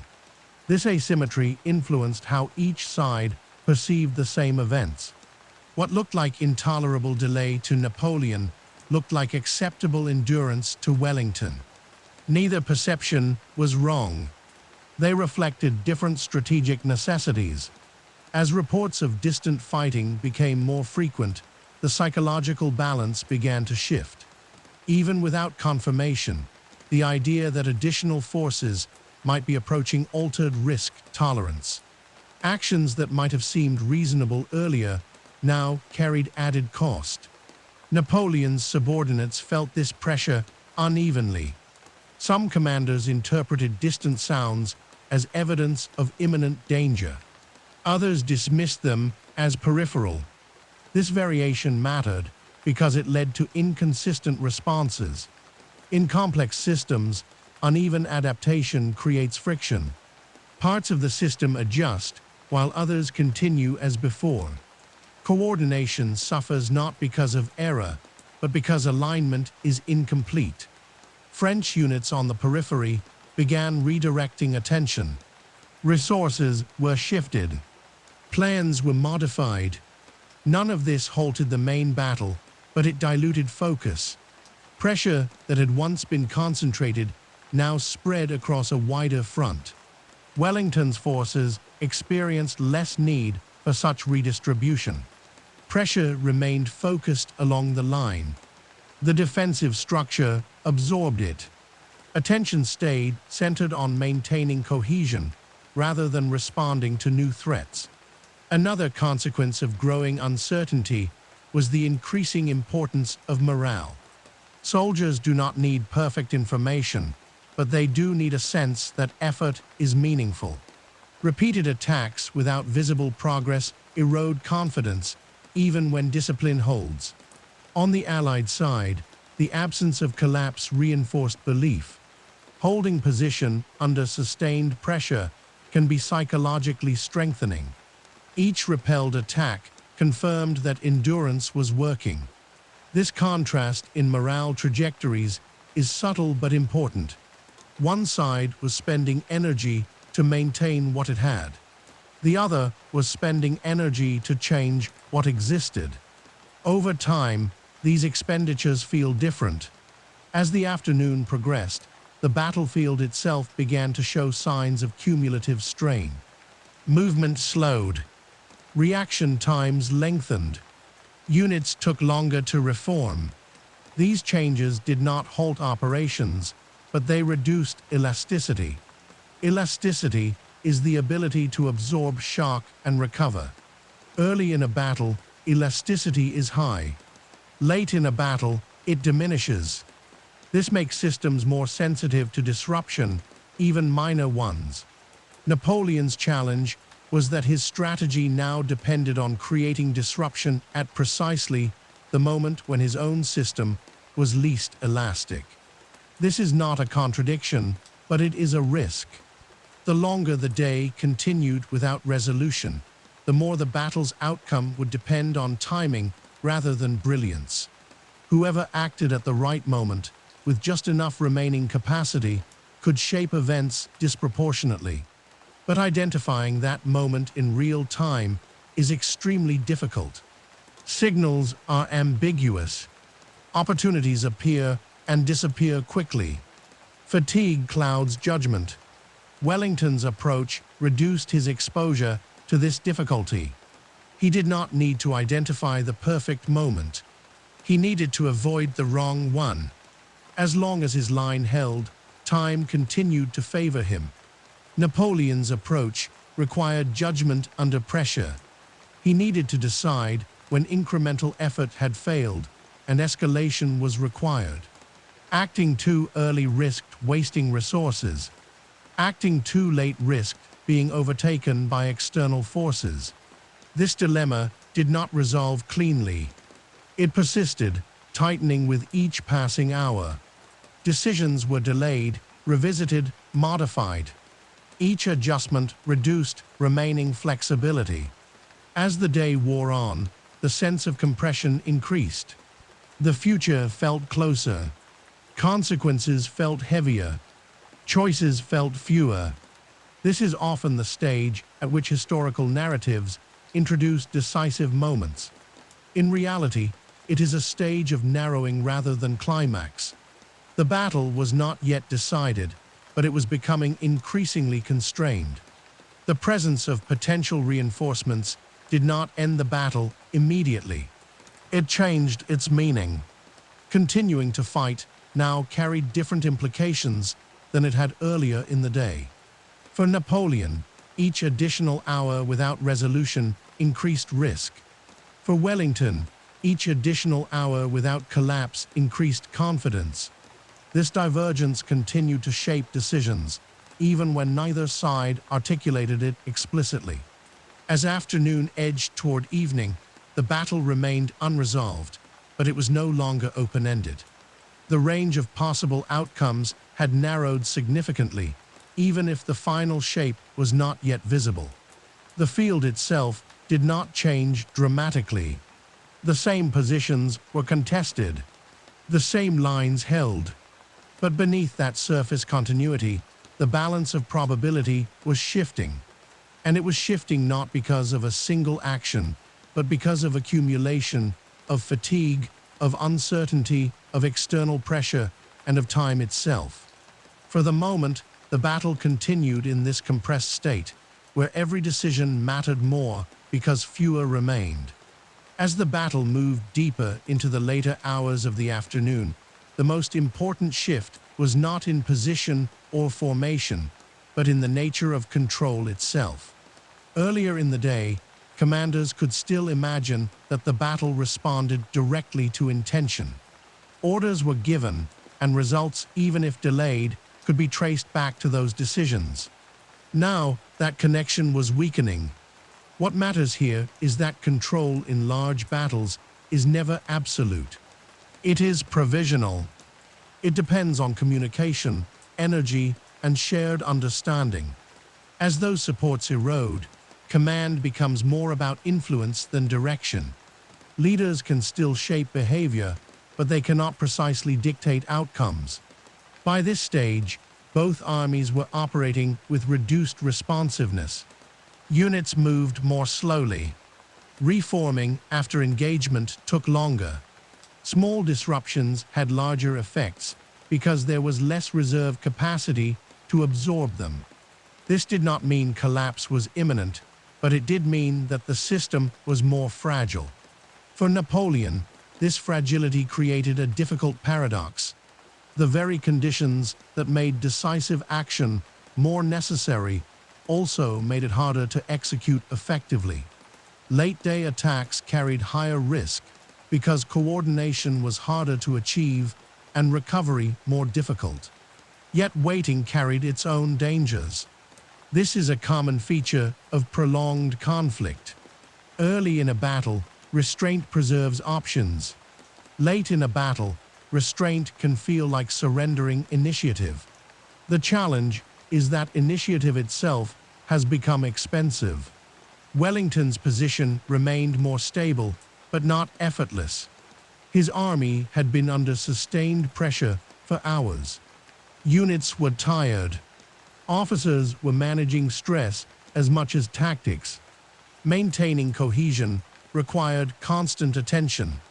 Still, the defensive posture simplified priorities. Hold the line. Replace exhausted units where possible. Avoid unnecessary counterattacks. This clarity reduced decision fatigue. When everyone knows what success looks like, fewer judgments are required. Napoleon's priorities were more complex. He needed to identify where additional pressure might finally produce change. This required interpreting incomplete information under worsening conditions. Each new report had to be weighed against the possibility that it was outdated or misleading. Late in the day, reports tend to grow less reliable. Messengers are delayed. Observations are obscured. Units report success in narrow terms. A local advance may not mean a strategic opening. Distinguishing between the two becomes difficult. This difficulty encourages a particular kind of persistence. Commanders continue with actions that seem to be working locally, even if they are not altering the overall structure of the battle. The hope is that accumulation will eventually tip the balance. That hope is not irrational. Battles are often decided by cumulative pressure. The problem is that cumulative pressure favors the side with greater endurance and support. By this stage, those conditions increasingly favored Wellington. Another factor shaping the late afternoon was the uneven distribution of fatigue. Not all units were equally exhausted. Some had been heavily engaged since morning. Others had been held in reserve and committed later. This unevenness created opportunities and risks. For commanders, deciding where to apply fresh forces was both tempting and dangerous. Fresh units could achieve local success, but committing them risked leaving other areas exposed. The late-day battlefield rarely offers clean opportunities. As a result, decisions tended to reinforce existing patterns rather than introduce new ones. Pressure was applied where pressure already existed. Reserves were sent where fighting was already intense. This continuity reduced surprise, but it also reduced effectiveness. Wellington benefited from this predictability. His defensive arrangements were designed to absorb pressure along known axes. Unexpected maneuvers would have been more dangerous than renewed attacks along familiar lines. Napoleon's ability to surprise diminished as the day wore on. Surprise requires speed, coordination, and clarity. All three were in short supply. Even when opportunities appeared, exploiting them fully was difficult. This does not mean Napoleon stopped acting. It means his actions were constrained. Each decision had to account for exhaustion, uncertainty, and the possibility of external interference. This narrowed the range of acceptable risk. The psychological dimension of this phase is important. Late in a long battle, confidence is often tied to momentum rather than logic. Soldiers and officers judge success by whether things feel like they are improving or deteriorating. For French forces, the lack of visible breakthrough weighed heavily. Effort had been sustained. Losses had been taken, yet the Allied lines still held. This did not immediately destroy morale, but it introduced doubt. On the Allied side, the absence of collapse reinforced belief. Enduring pressure without breaking creates a sense of validation. It suggests that the strategy is working, even if conditions are difficult. These diverging psychological trajectories mattered more as physical endurance waned. When energy is low, belief becomes a significant force. Units that believe their effort is meaningful are more likely to maintain discipline under strain. Another subtle shift occurred in how time was perceived. Early in the day, hours felt expansive. There was room for adjustment. Late in the day, time felt compressed. Decisions felt final because there seemed to be less opportunity to correct them. This perception influenced risk tolerance. Actions that might have been attempted earlier now felt too costly. Conversely, some actions were taken precisely because there seemed to be no time left for alternatives. Napoleon's challenge was to choose between these impulses without clear guidance. Acting boldly risked failure under poor conditions. Acting cautiously risked being overtaken by events beyond his control. Wellington's challenge was simpler but not easier. He needed to maintain cohesion through fatigue and stress. A single localized failure could still have serious consequences. Defense is not passive. It requires constant vigilance. As the afternoon stretched on, coordination on both sides became increasingly local. Platoons, companies, and battalions responded to immediate threats. High-level plans receded in importance. The battle functioned as a collection of connected struggles rather than a single, unified event. This localization of action is typical of late-stage battles. It reflects the limits of centralized control under sustained pressure. Commanders influence outcomes indirectly through posture and reserves rather than direct instruction. The terrain continued to shape these local struggles. Features that had seemed minor earlier in the day now mattered more because movement was harder. Small rises provided cover. Buildings offered temporary refuge. Paths of least resistance became habitual. Habits form quickly under stress. Once a unit has advanced or withdrawn along a particular route, it is likely to use that route again. This predictability can be exploited, but exploiting it requires awareness that is hard to maintain late in the day. Napoleon's efforts to impose a decisive change increasingly depended on timing rather than maneuver. The hope was that a well-timed commitment could exploit accumulated fatigue in the Allied line. The risk was that such a commitment might arrive too late or under unfavorable conditions. Wellington's endurance depended on rotation and restraint. Units were pulled back when possible. Exhaustion was managed rather than eliminated. The goal was not comfort, but continuity.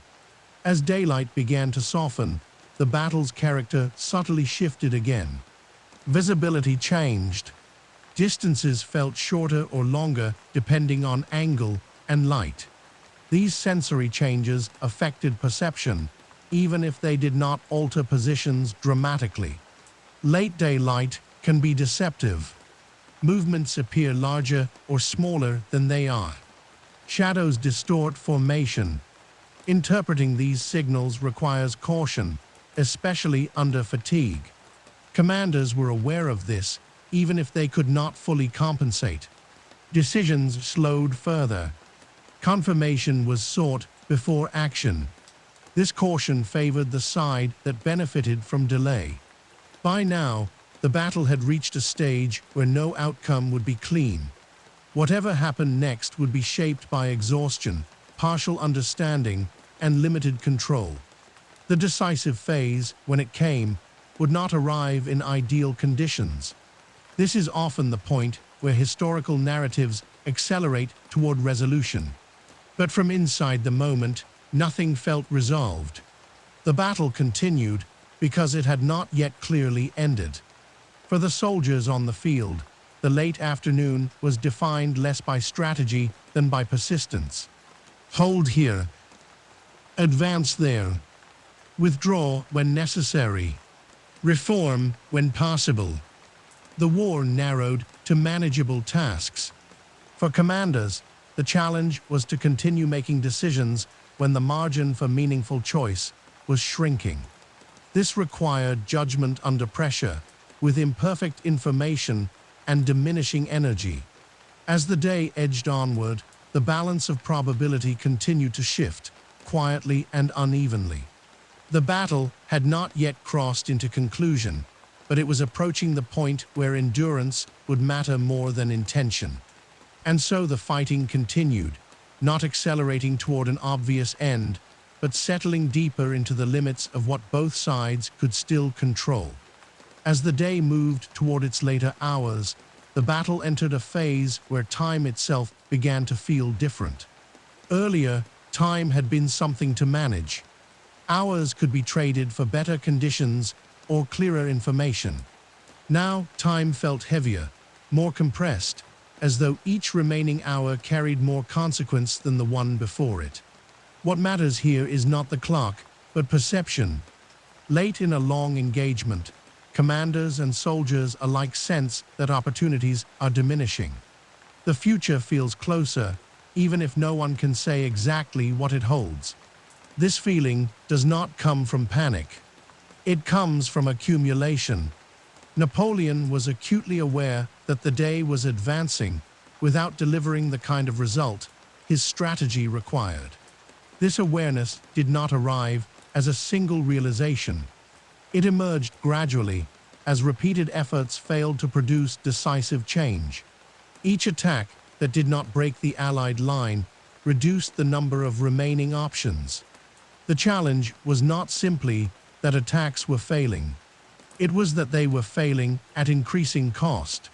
Fresh troops were harder to find. Coordination was more difficult to achieve. Recovery from setbacks took longer. The system's ability to absorb strain was diminishing.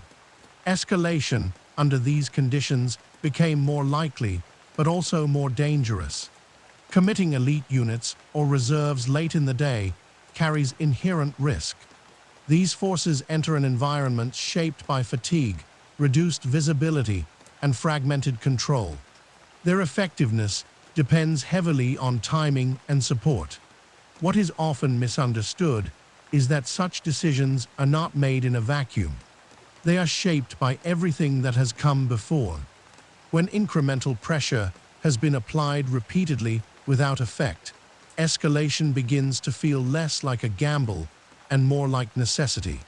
Still, necessity does not eliminate doubt. Napoleon had to consider whether committing additional forces would truly change the situation or simply add to the cost of an already difficult day. This calculation was complicated by incomplete information and the possibility of external pressure increasing. For Wellington, the same passage of time had a different meaning. Each hour without collapse strengthened his position. His objective remained unchanged. Hold. Endure. Prevent the line from giving way. The late afternoon did not demand innovation. It demanded persistence. This difference in requirement shaped behavior in subtle ways. Napoleon was searching for a moment that could transform the battle. Wellington was trying to avoid a moment that could undo it. Under conditions of fatigue and uncertainty, avoidance is often easier to sustain than transformation. The Allied line continued to hold, but not effortlessly. Units were tired. Ammunition levels fluctuated. Officers were managing stress as much as tactics. Yet the structure remained intact. Rotations, when possible, provided brief respite. Terrain continued to offer modest protection. The ridge, the farms, the slight folds in the ground, all of these features mattered more now than earlier in the day. As energy declined, even small advantages became significant. A few moments of concealment or a short reduction in exposure could preserve effectiveness. Napoleon's forces faced the opposite problem. Advancing units were increasingly exposed. Repeated movement across open ground under fire drained strength. Even successful advances required reorganization, which consumed time and energy that were in short supply. Late in the day, command becomes increasingly about choosing where not to act. Not every threat can be addressed. Not every opportunity can be pursued. Commanders must prioritize, often under conditions where priorities conflict. Napoleon's priority was change. But change could come from several directions, none of them guaranteed. Should pressure be renewed where it had already been applied? Should effort shift elsewhere? Should reserves be held back in case the situation changed unexpectedly? Each of these options carried cost. Renewing pressure risked diminishing returns. Shifting effort risked fragmentation. Holding back risked missing the moment entirely. This is the essence of late-stage decision-making under constraint. Wellington's priorities were narrower, but not simpler. He needed to monitor the integrity of the line continuously. A single localized failure could still cascade. Defense requires constant attention, even when it appears stable. This attention was increasingly delegated. Subordinate commanders were trusted to manage their sectors and report problems. Centralized control was no longer feasible. This decentralization was not a weakness. It was adaptation. The French command structure also decentralized, but under different pressure. Units reacted to local conditions, sometimes without full awareness of broader intent. This localized responsiveness kept the battle moving, but it also diluted strategic coherence. As the afternoon wore on, the battlefield grew quieter in some areas and louder in others. Fighting concentrated where pressure had accumulated. Elsewhere, units paused, regrouped, or waited for orders that might not come quickly. These pauses are often misinterpreted as lulls. In reality, they are moments of recalibration. Soldiers catch their breath. Officers reassess. Small decisions are made that determine what happens next. Fatigue influenced all of this. Tired soldiers are less flexible. They rely more on habit. Formations become rigid. Orders are followed more literally. This reduces adaptability, but it can also stabilize behavior. Late in the day, stability can be more valuable than flexibility. A unit that does what it is told, even slowly, is often more reliable than one that attempts innovation under exhaustion. Napoleon's difficulty was that innovation was what he needed. The conditions that favored Wellington's approach increasingly undermined his own. This does not mean his decisions were irrational. It means the environment was no longer aligned with his strengths. Another subtle factor at work was expectation. Soldiers and officers on both sides had been engaged for hours. They anticipated some form of resolution, even if they could not define it. This expectation influenced morale. For French forces, expectation increasingly took the form of hope that one more effort might change everything. For Allied forces, it took the form of belief that holding on would eventually be rewarded. These expectations shaped risk tolerance. Hope encourages action. Belief encourages endurance. Both can sustain effort, but they lead to different choices. As daylight continued to shift, visibility changed again. Shadows lengthened. Distances were harder to judge. Movements appeared slower or faster, depending on angle and light. Interpreting the battlefield became more challenging. Commanders adjusted accordingly. Decisions slowed. Confirmation was sought before action. This caution favored the side that benefited from delay. It did not end the battle, but it influenced its rhythm. By now, the battle had reached a point where no decision could be isolated. Every action interacted with fatigue, information loss, and external pressure. Outcomes depended less on intention and more on timing and endurance. This does not mean that leadership no longer mattered. It mattered enormously. But leadership now took the form of maintenance rather than transformation. Keeping systems functioning under strain became the primary task. Napoleon was still searching for leverage. Wellington was still maintaining structure. Both were operating within narrowing constraints. The battle had not yet resolved, but its trajectory was increasingly shaped by what could no longer be changed. Late decisions carry weight not because they are dramatic, but because they are made when flexibility is lowest. The range of possible outcomes narrows, and small differences in timing or cohesion can have disproportionate effects. As the day continued into its later hours, the sense that time was closing in did not produce sudden action. It produced pressure. Decisions were made carefully, sometimes hesitantly, always with awareness that there might not be many chances left.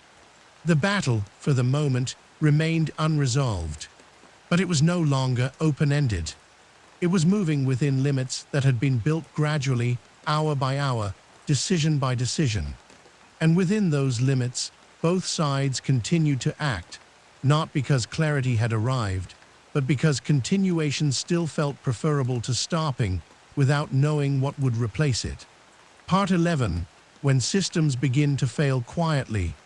As the battle moved further into its later hours, something subtle but important began to happen. The fighting did not suddenly intensify, nor did it immediately fall apart. Instead, the systems that allowed the battle to function began to fail quietly, in ways that were difficult to notice in the moment. What matters here is that large battles rarely end because one side suddenly collapses everywhere at once. They end because coordination erodes faster than it can be repaired. Orders still exist. Units still move, but the connections between them weaken. Earlier in the day, when a unit advanced or withdrew, that movement usually fit into a larger pattern. It supported a broader plan, even if imperfectly. By late afternoon, many movements were still purposeful, but fewer of them were meaningfully connected to one another. This disconnect did not look like chaos. It looked like independence. Units acted on what they could see and feel, rather than what they were told to expect. This is a natural adaptation under strain, but it comes at a cost. Napoleon's command system depended on concentration of effort. Even when attacks failed, their value lay in coordination. Pressure applied in multiple places at the right time could create cumulative effects. As coordination weakened, this possibility diminished. What replaced coordination was persistence. Units continued doing what they had already been doing.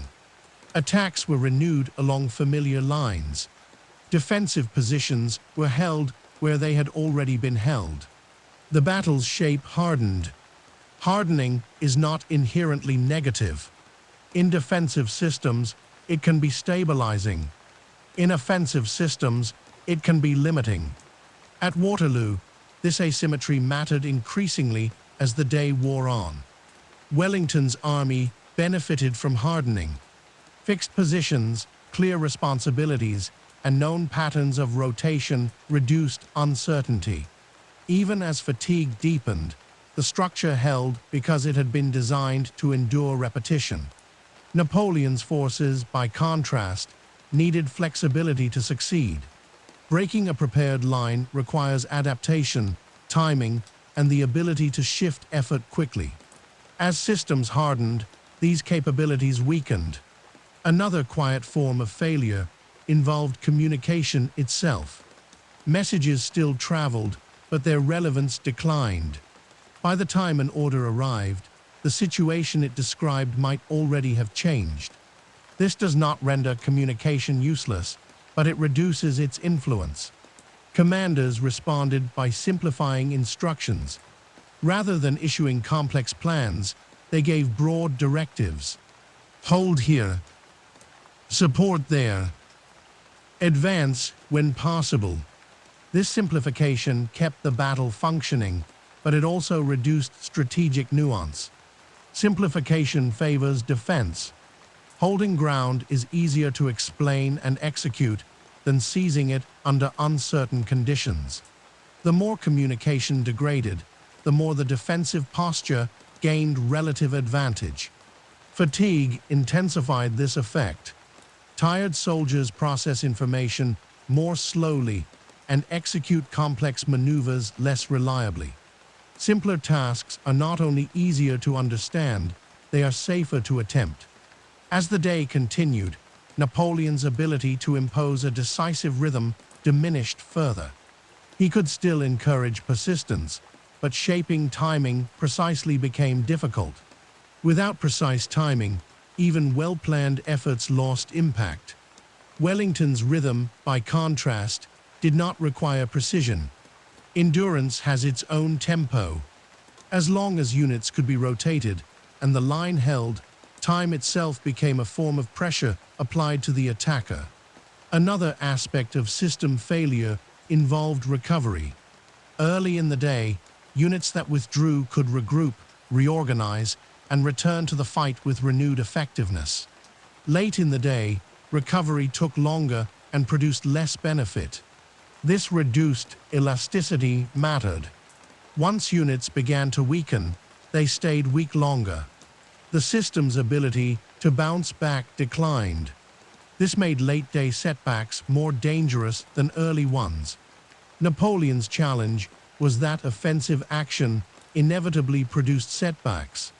Even successful advances create exposure and disorder. Without recovery capacity, these disruptions accumulated. On the Allied side, recovery was also difficult, but less frequently required. Defensive units could remain in place with fewer transitions. Stability reduced the need for repeated reorganization. As these dynamics played out, the battle entered a phase where outcomes depended less on planning and more on tolerance. Which side could tolerate continued strain without losing coherence? Tolerance is not simply physical. It is organizational and psychological. It depends on belief that effort remains meaningful and that support still exists. For Wellington's forces, belief was reinforced by continuity. The line still held. Support was expected. The system, though strained, still worked in familiar ways. For Napoleon's forces, belief was harder to sustain. Effort had been high. Losses had been taken. Yet the structure they were pushing against remained intact. This does not produce immediate despair, but it introduces doubt. Doubt changes behavior subtly. Units become more cautious. Initiative declines. Orders are followed more conservatively. Risk tolerance narrows. Late in the day, Napoleon faced the compounded effect of these changes. His army was still capable of fighting, but it was less capable of transformation. The difference matters. Transformation requires confidence that change is possible. Endurance requires confidence that holding is sufficient. Under the conditions now present, endurance had the advantage. The battlefield itself reflected this shift. Movement slowed. Engagements became more localized. The overall pattern remained, but its energy diminished. This does not mean the battle was fading out. It means it was becoming more brittle. Brittle systems can hold under pressure for a time, but when they fail unevenly. The risk Napoleon now faced was not immediate collapse, but uneven collapse. One sector failing faster than others. One withdrawal triggering another. Fragmentation rather than rout. Wellington's risk was different. He needed to ensure that no single point became brittle enough to break. His attention remained focused on continuity, not opportunity. As the day edged further along, both sides were still engaged, still fighting, still making decisions. But the nature of those decisions had changed. They were no longer about shaping the future. They were about preventing unacceptable outcomes. Part 12. The uneven edge of collapse. As the late afternoon gave way to the early evening, the battle entered a phase where the idea of collapse began to matter, even though collapse itself had not yet occurred. This distinction is important. Collapse was not a single event waiting to happen. It was a condition that developed unevenly, shaped by where strain accumulated fastest and where tolerance ran out first. At this stage, neither army experienced the battlefield as a single coherent space. Instead, it existed as a series of connected but semi-independent zones. Some sectors remained relatively stable. Others were under intense pressure. Decisions made in one area did not always translate smoothly to another. What matters here is that unevenness is dangerous. When systems fail evenly, they can sometimes be managed. When they fail unevenly, they create cascading effects. A unit that weakens faster than those around it exposes flanks. A delayed withdrawal forces neighboring units to adjust under pressure. Napoleon's forces were now particularly vulnerable to this kind of uneven failure. Their task required coordination across multiple sectors. Pressure needed to be synchronized. Advances needed to support one another. As fatigue and information loss deepened, this synchronization became harder to achieve. In some areas, French units continued to press effectively. In others, effort slowed or stalled. These differences were not always visible to commanders in real time.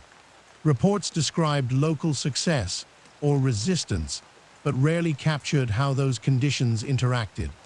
This created a false sense of balance. As long as fighting continued everywhere, it could appear that the system was holding. But holding everywhere is not the same as holding together. The connections between parts mattered more than their individual strength. Wellington's defensive structure was better suited to uneven conditions. Holding ground allows for variation. One unit can be under heavy pressure, while another remains relatively quiet. As long as the line as a whole remains coherent, uneven strain can be tolerated. This tolerance did not mean indifference.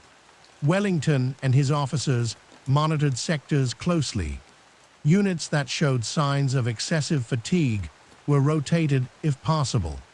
Reinforcements were sent where pressure increased. The goal was not to equalize strain, but to prevent rupture. Rupture is different from fatigue. Fatigue can be managed. Rupture changes the geometry of the battlefield. Once a gap opens, pressure concentrates there. The surrounding structure must adjust quickly or risk further failure. Napoleon's challenge was that creating rupture was his objective. Yet his own system was becoming more prone to rupture at the same time. This symmetry is one of the quieter ironies of Waterloo. The attacker needed the defender to break, but was increasingly at risk of breaking himself. Late in the day, the battlefield's physical constraints became more pronounced. Movement paths were worn down. Ground churned by repeated passage became harder to cross. Routes that had been usable earlier were now clogged or exposed. These constraints mattered because they reduced flexibility further. Units could not easily shift position. Retreats followed predictable paths. Reinforcement routes overlapped. This predictability made local failures more consequential. Another factor shaping this phase was the cumulative effect of loss. Not simply in numbers, but in function. Officers had been killed or wounded. Experienced non-commissioned officers were missing. These losses degrade effectiveness disproportionately. Units can absorb a surprising amount of loss early in a battle without immediate collapse. Late in a battle, the same losses have greater impact because there is less institutional memory left to compensate. Tasks that once felt routine require more effort and more supervision. This effect was visible on both sides, but again, it favored defense. Holding a position requires fewer complex actions than advancing or reorganizing under fire. The more degraded the system became, the more defense aligned with remaining capacity. Napoleon's command decisions now operated under extreme compression. Options existed, but each carried significant downside. Shifting pressure risked losing momentum where it still existed. Maintaining pressure risked exhausting units already near their limit. Holding reserves back promised flexibility, but reduced immediate impact. Committing them promised impact, but risked irreversibility. Once committed, late in the day, reserves could not easily be recovered. This is the kind of decision space that feels narrow even to experienced commanders. There is no clearly correct choice. Each option closes off others. Judgment replaces calculation. Wellington's decision space was narrower in a different way. His options were mostly negative. Avoid this risk. Do not pursue that opportunity. Maintain this position. The absence of collapse was success. This does not mean Wellington's role was passive. It required constant adjustment. Units had to be reassigned. Small countermovements were made to stabilize pressure points. But these actions were corrective rather than transformative. As evening approached, the battlefield's sensory environment changed again. Light softened. Shadows lengthened. Distances became harder to judge. These changes affect perception even for experienced soldiers. Movements that might have been clear earlier now appeared ambiguous. A withdrawal could be mistaken for a rout. An advance could appear larger than it was. These misinterpretations influenced responses. Late-day misinterpretation is particularly dangerous because there is less time to correct it. A mistaken response can cascade quickly. Commanders knew this, which made them more cautious. Caution, again, favored defense. It slowed offensive action. It encouraged consolidation rather than innovation. Napoleon's need for decisive change ran directly into this environmental resistance. Another subtle change involved sound.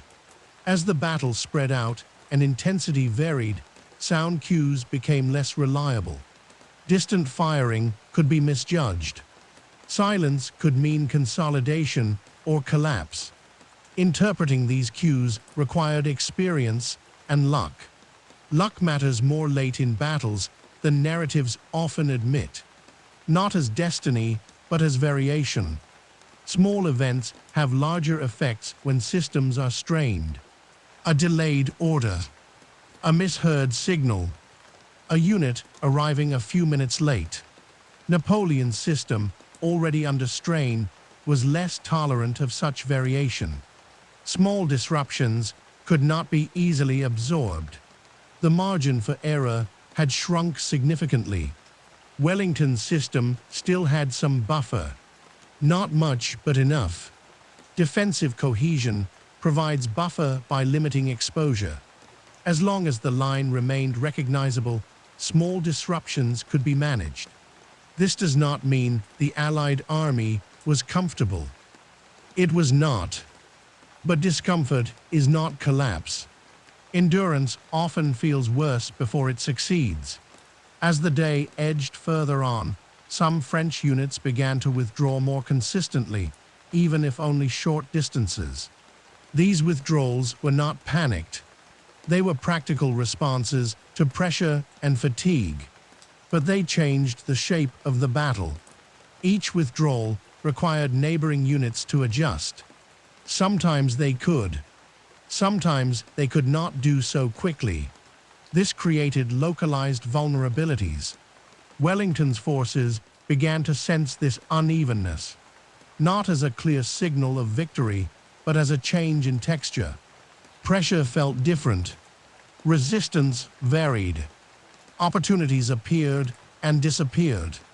Wellington did not rush to exploit these moments. Exploitation requires coordination, and coordination was difficult late in the day. Overextension could still be disastrous. Instead, Allied actions remained measured. Pressure was applied where it was safe to apply it. The goal was not to chase collapse, but to allow it to develop where it would. Napoleon's ability to reverse these trends diminished with each passing hour. Not because of a single failure, but because of cumulative strain. The system was still functioning, but it was less coherent. This phase is often misunderstood because it lacks drama. There is no single turning point. Instead, there is a gradual realization, unevenly distributed, that the battle is no longer symmetrical. Some commanders sensed this earlier than others. Some continued to believe that a decisive effort could still succeed. This mismatch in perception delayed unified response. As evening approached more clearly, the risk Napoleon faced shifted. The danger was no longer just defeat. It was disorderly defeat. Preserving the army now mattered as much as achieving victory. That shift in priority did not happen instantly, and it did not happen everywhere at once. But it began to influence decisions subtly, even if it was not explicitly acknowledged. The battle, at this point, was still being fought. Shots were still fired. Orders were still given. But the underlying structure was bending. As the light continued to soften, and the day edged further toward evening, the battle entered a stage where continuation itself began to change meaning. Fighting still occurred. Orders were still issued. Units were still moving. But the logic that had sustained those actions for hours was beginning to thin. Earlier in the day, continuing the battle made sense because each side believed that additional effort could still produce a favorable change. Pressure might break resistance. Endurance might exhaust the attacker. Both assumptions were reasonable at the time. Now, those assumptions were being quietly tested against reality. What matters here is that battles do not usually end because one side suddenly decides to stop. They end because continuing no longer produces outcomes that justify the cost. This realization does not arrive evenly or simultaneously. It emerges in fragments. In some sectors, French units were still capable of organized action. They advanced, withdrew, reformed, and engaged as they had all day. In other areas, the same actions were becoming harder to sustain. Formations thinned. Officers struggled to maintain alignment. The effort required to achieve the same effect increased. This unevenness altered how commanders interpreted events. A successful local action could suggest that persistence was still viable. A stalled effort nearby suggested the opposite.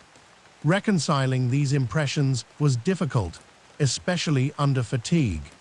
Napoleon's command structure now faced a specific dilemma. To continue pressing everywhere risked accelerating system-wide exhaustion.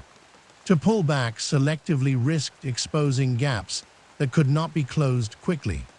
To disengage entirely required coordination that might no longer be possible under pressure. Disengagement, contrary to popular imagery, is often harder than attack. Attacking follows momentum. Disengaging requires timing, discipline, and shared understanding. Late in the day, those requirements are difficult to meet. As a result, French actions increasingly reflected management rather than ambition. Units were repositioned to cover withdrawals. Pressure was maintained in some areas to protect movement elsewhere. These actions did not aim to win ground. They aimed to preserve coherence. Wellington's forces sensed this shift gradually. There was no announcement, no clear signal. The texture of resistance changed. Some attacks lost intensity. Some positions were abandoned more readily than before. The rhythm of engagement became uneven. Wellington did not interpret this immediately as victory. He had seen false collapses before. He knew that apparent weakness could mask reserves or provoke overextension. His approach remained cautious. Caution at this stage served a different purpose than earlier. It was no longer about avoiding premature engagement. It was about preventing unnecessary risk while the situation clarified itself. Allied units advanced in limited ways where resistance slackened, but without abandoning defensive cohesion. The objective was not to chase retreat blindly, but to apply steady pressure where it was safe to do so. This restraint is sometimes mistaken for hesitation. In reality, it reflects understanding of how late-stage battles can reverse unexpectedly. A disordered pursuit can turn success into vulnerability. As pressure continued, French withdrawals became more frequent in some areas. These withdrawals were not panicked. They were rational responses to fatigue, loss, and changing local conditions. But each one required adjustment from neighboring units. Adjustment consumes energy. Late in the day, energy is scarce. Each adjustment increased the chance that alignment would be lost somewhere else. Another factor influencing this phase was visibility. As light shifted, identifying unit boundaries became harder. Differentiating between organized withdrawal and disintegration required close observation. Mistakes were easy to make. French commanders now had to decide not just where to fight, but where not to fight. This negative decision-making is psychologically taxing. It requires accepting that some objectives are no longer achievable. Accepting limits is harder than pursuing opportunity. It feels like concession, even when it is prudent. This emotional weight influenced judgment, even for experienced leaders. Napoleon's earlier confidence in creating decisive change through concentration of force had been shaped by battles that resolved more quickly. Here, the prolonged nature of engagement worked against that instinct.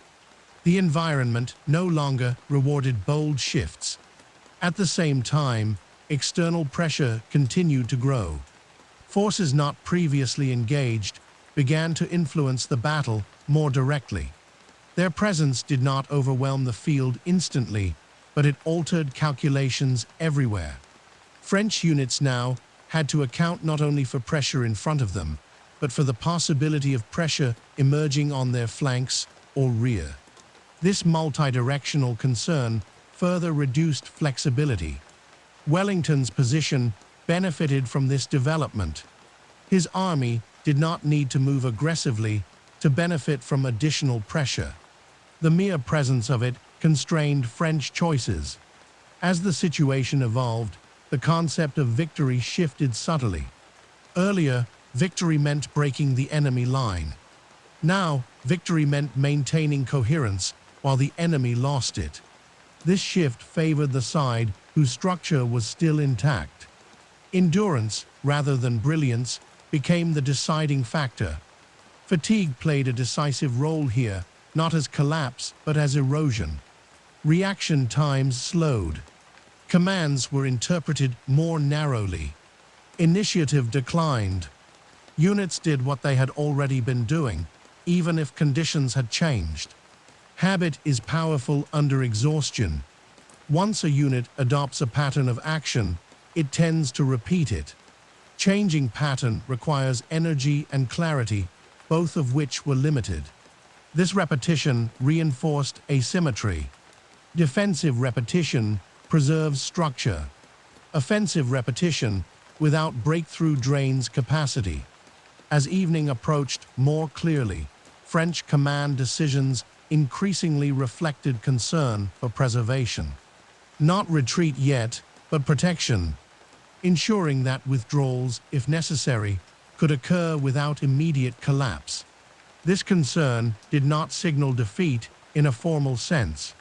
It signaled recognition that the battle's logic had shifted. Winning decisively was becoming unlikely.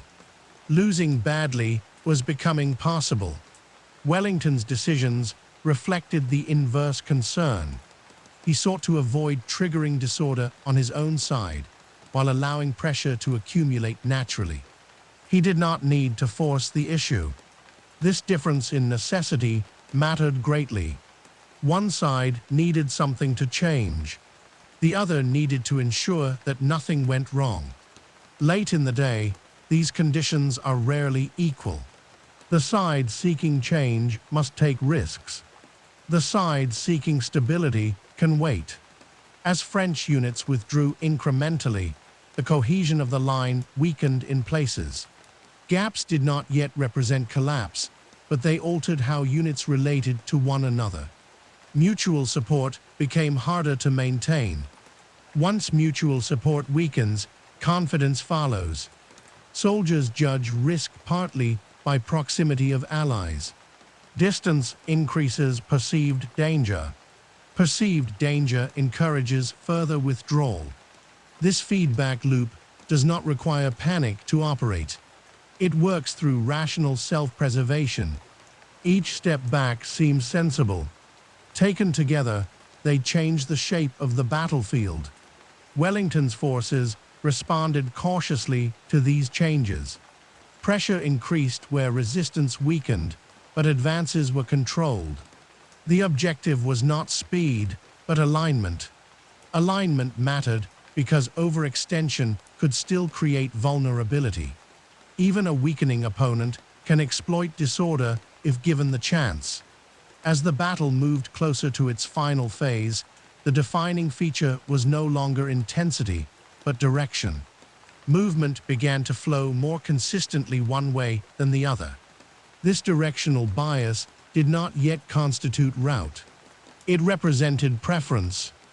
French units increasingly preferred space behind them to contested ground ahead. Preference precedes collapse. It marks the point where continuation stops feeling like progress and starts feeling like risk. The battle had not ended. Fighting continued, but the meaning of fighting had changed. From this point forward, each decision would be made under the growing awareness that the balance had shifted, not conclusively, not everywhere, but enough to influence what made sense to attempt. And with that shift, the final phase of the battle began to take shape, quietly, unevenly, and without announcement. As the battle moved deeper into the evening, the question that began to dominate French decision-making was no longer how to win, but how to avoid losing in a way that destroyed what remained of the army. This shift did not occur as a declaration or an order issued across the field. It appeared locally, in practical decisions made by officers responding to conditions directly in front of them. What matters here is that withdrawal, in military terms, is not the opposite of fighting. It is a form of fighting shaped by different priorities. Instead of gaining ground, the objective becomes preserving structure while disengaging from pressure. This is difficult to do well, especially late in the day.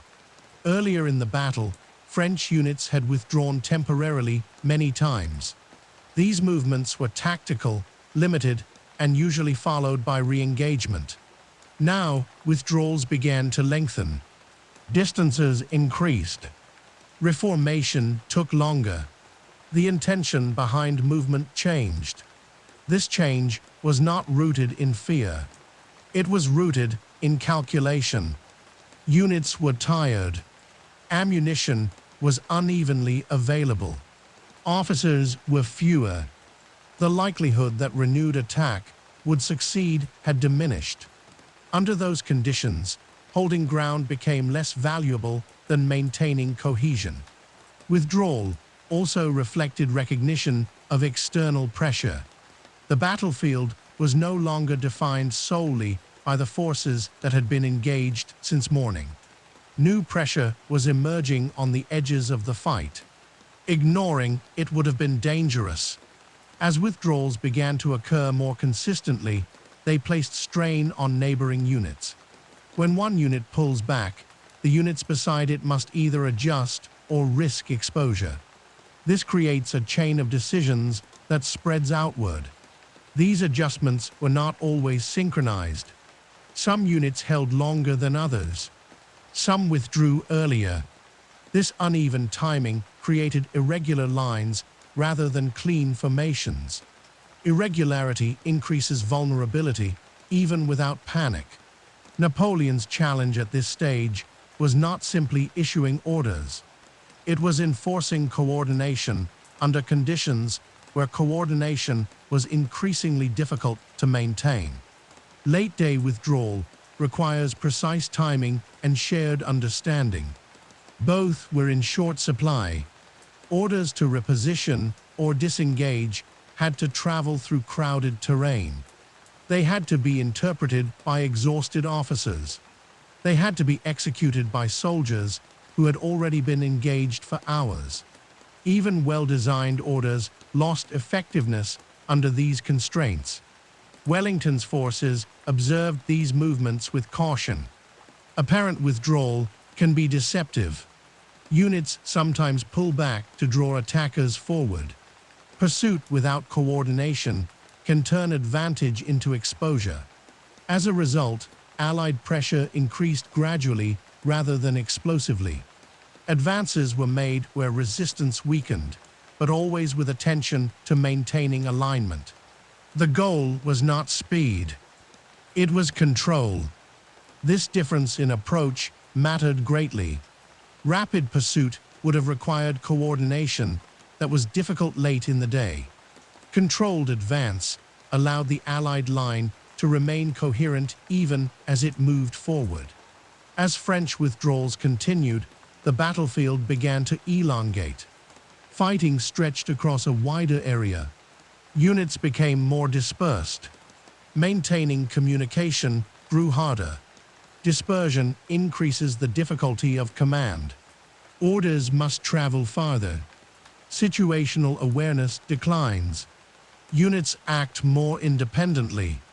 This independence can preserve local survival, but it undermines collective action. At this point, Napoleon's concern shifted increasingly toward preventing disorderly retreat. Preserving the army's core mattered more than contesting every position. This is a crucial moment in any battle, though it is often overlooked. Choosing preservation over pressure does not mean conceding defeat immediately. It means recognizing that further contest may increase loss without improving outcome. This recognition often emerges late under pressure. Wellington's army, by contrast, was now operating under a different logic. Pressure no longer needed to break resistance actively. It needed only to continue. Each additional advance increased strain on withdrawing units. This asymmetry is important. One side had to manage movement under pressure. The other had to manage pressure against movement. The second task is easier, especially when time favors it. As evening deepened, the visual field changed again. Darkness approached unevenly. Shadows blurred formation boundaries. Identifying friend from foe required greater effort. These conditions favored defense and disciplined advance over aggressive pursuit. French units withdrawing under these conditions faced increasing risk. Misalignment could turn withdrawal into confusion. Confusion could spread rapidly when visibility declined. Some units managed withdrawal effectively. They reformed, covered one another, and moved back in stages. Others struggled. Gaps widened. Momentum shifted. These differences mattered because battles do not end everywhere at once. They end where structure fails first. Once failure appears in one sector, it increases pressure everywhere else. Wellington's commanders monitored these changes carefully. Pressure was applied where withdrawal appeared least controlled. Advances remained limited but persistent. The aim was to encourage continuation of movement rather than provoke resistance. As pressure increased, French withdrawal became more directional. Movement favored routes away from the field rather than lateral repositioning. This directional consistency altered the character of the battle. Directional movement signals intent. It indicates that forces are no longer repositioning for renewed engagement, but seeking distance. This does not require panic to be meaningful. Napoleon's ability to reverse this trend diminished with each passing moment. Re-establishing a forward posture required energy and coordination that were no longer readily available. By now, the battle's internal logic had shifted decisively. Continuing to fight no longer promised improvement. Continuing to withdraw promised preservation. This trade-off increasingly favored disengagement. Wellington's forces did not interpret this as an invitation to accelerate recklessly. Discipline remained essential. Disorderly pursuit could still create danger. The objective was not spectacle, but conclusion. As the evening continued, French resistance thinned unevenly. Some pockets held briefly, others dissolved quickly. The battlefield lost its earlier density. Engagements became shorter and more fragmented. Fragmentation marks a critical transition. Once fighting fragments, the battle ceases to function as a single event. It becomes a series of individual survivals. This transition does not happen suddenly. It unfolds through countless small decisions made under pressure. Each withdrawal slightly reduces collective coherence. Each delay increases vulnerability. By this stage, Napoleon's concern was no longer how to impose his will on the battlefield. It was how to prevent irreversible loss of control. This is a quiet but profound shift. The battle was still being fought, but it was no longer being shaped. Events were now carrying decisions forward faster than decisions could shape events. As darkness approached, the limits of continuation became clearer. Fighting under these conditions offered diminishing returns. Preservation increasingly took precedence over contest. The battle had not yet ended, but it had passed the point where renewed engagement could plausibly restore earlier balance. From here, the remaining question was not whether the battle would end, but how much of each army would remain intact when it did. As the evening continued and light faded further, the battle entered a phase where momentum began to matter more than command. This is not the same as chaos. Order did not vanish suddenly. Instead, it lost its ability to shape events decisively. Movement itself became the dominant force. Earlier in the day, movement had been directed. Advances and withdrawals followed plans, even when those plans were adjusted under pressure. Now, movement increasingly followed necessity. Units moved because staying where they were no longer felt tenable, not because they had been assigned a new objective. What matters here is that momentum does not require intention to function. Once movement begins in a consistent direction, it tends to sustain itself. Each unit that withdraws makes it easier for the next unit to do the same. Each space opened invites further movement into it. French units were now withdrawing along familiar routes, often the same roads and paths they had used earlier in the campaign. Familiarity reduces hesitation. Soldiers are more willing to move along ground they recognize. This familiarity reinforced the direction of retreat. These withdrawals were still, in many cases, disciplined. Officers attempted to maintain formation. Rear guards were established where possible. Fire was exchanged to slow pursuit. But discipline under retreat requires constant reinforcement, and reinforcement was difficult late in the day. Fatigue played a decisive role here. Soldiers who had marched, fought, and stood under arms for hours had limited capacity left for complex coordination. Simple actions, move back, follow the road, stay with the unit, were easier to sustain than more abstract instructions. Wellington's forces responded with controlled pressure. They did not rush forward indiscriminately. They advanced where resistance slackened, paused when alignment risked breaking, and resumed when cohesion was restored. This rhythm preserved order.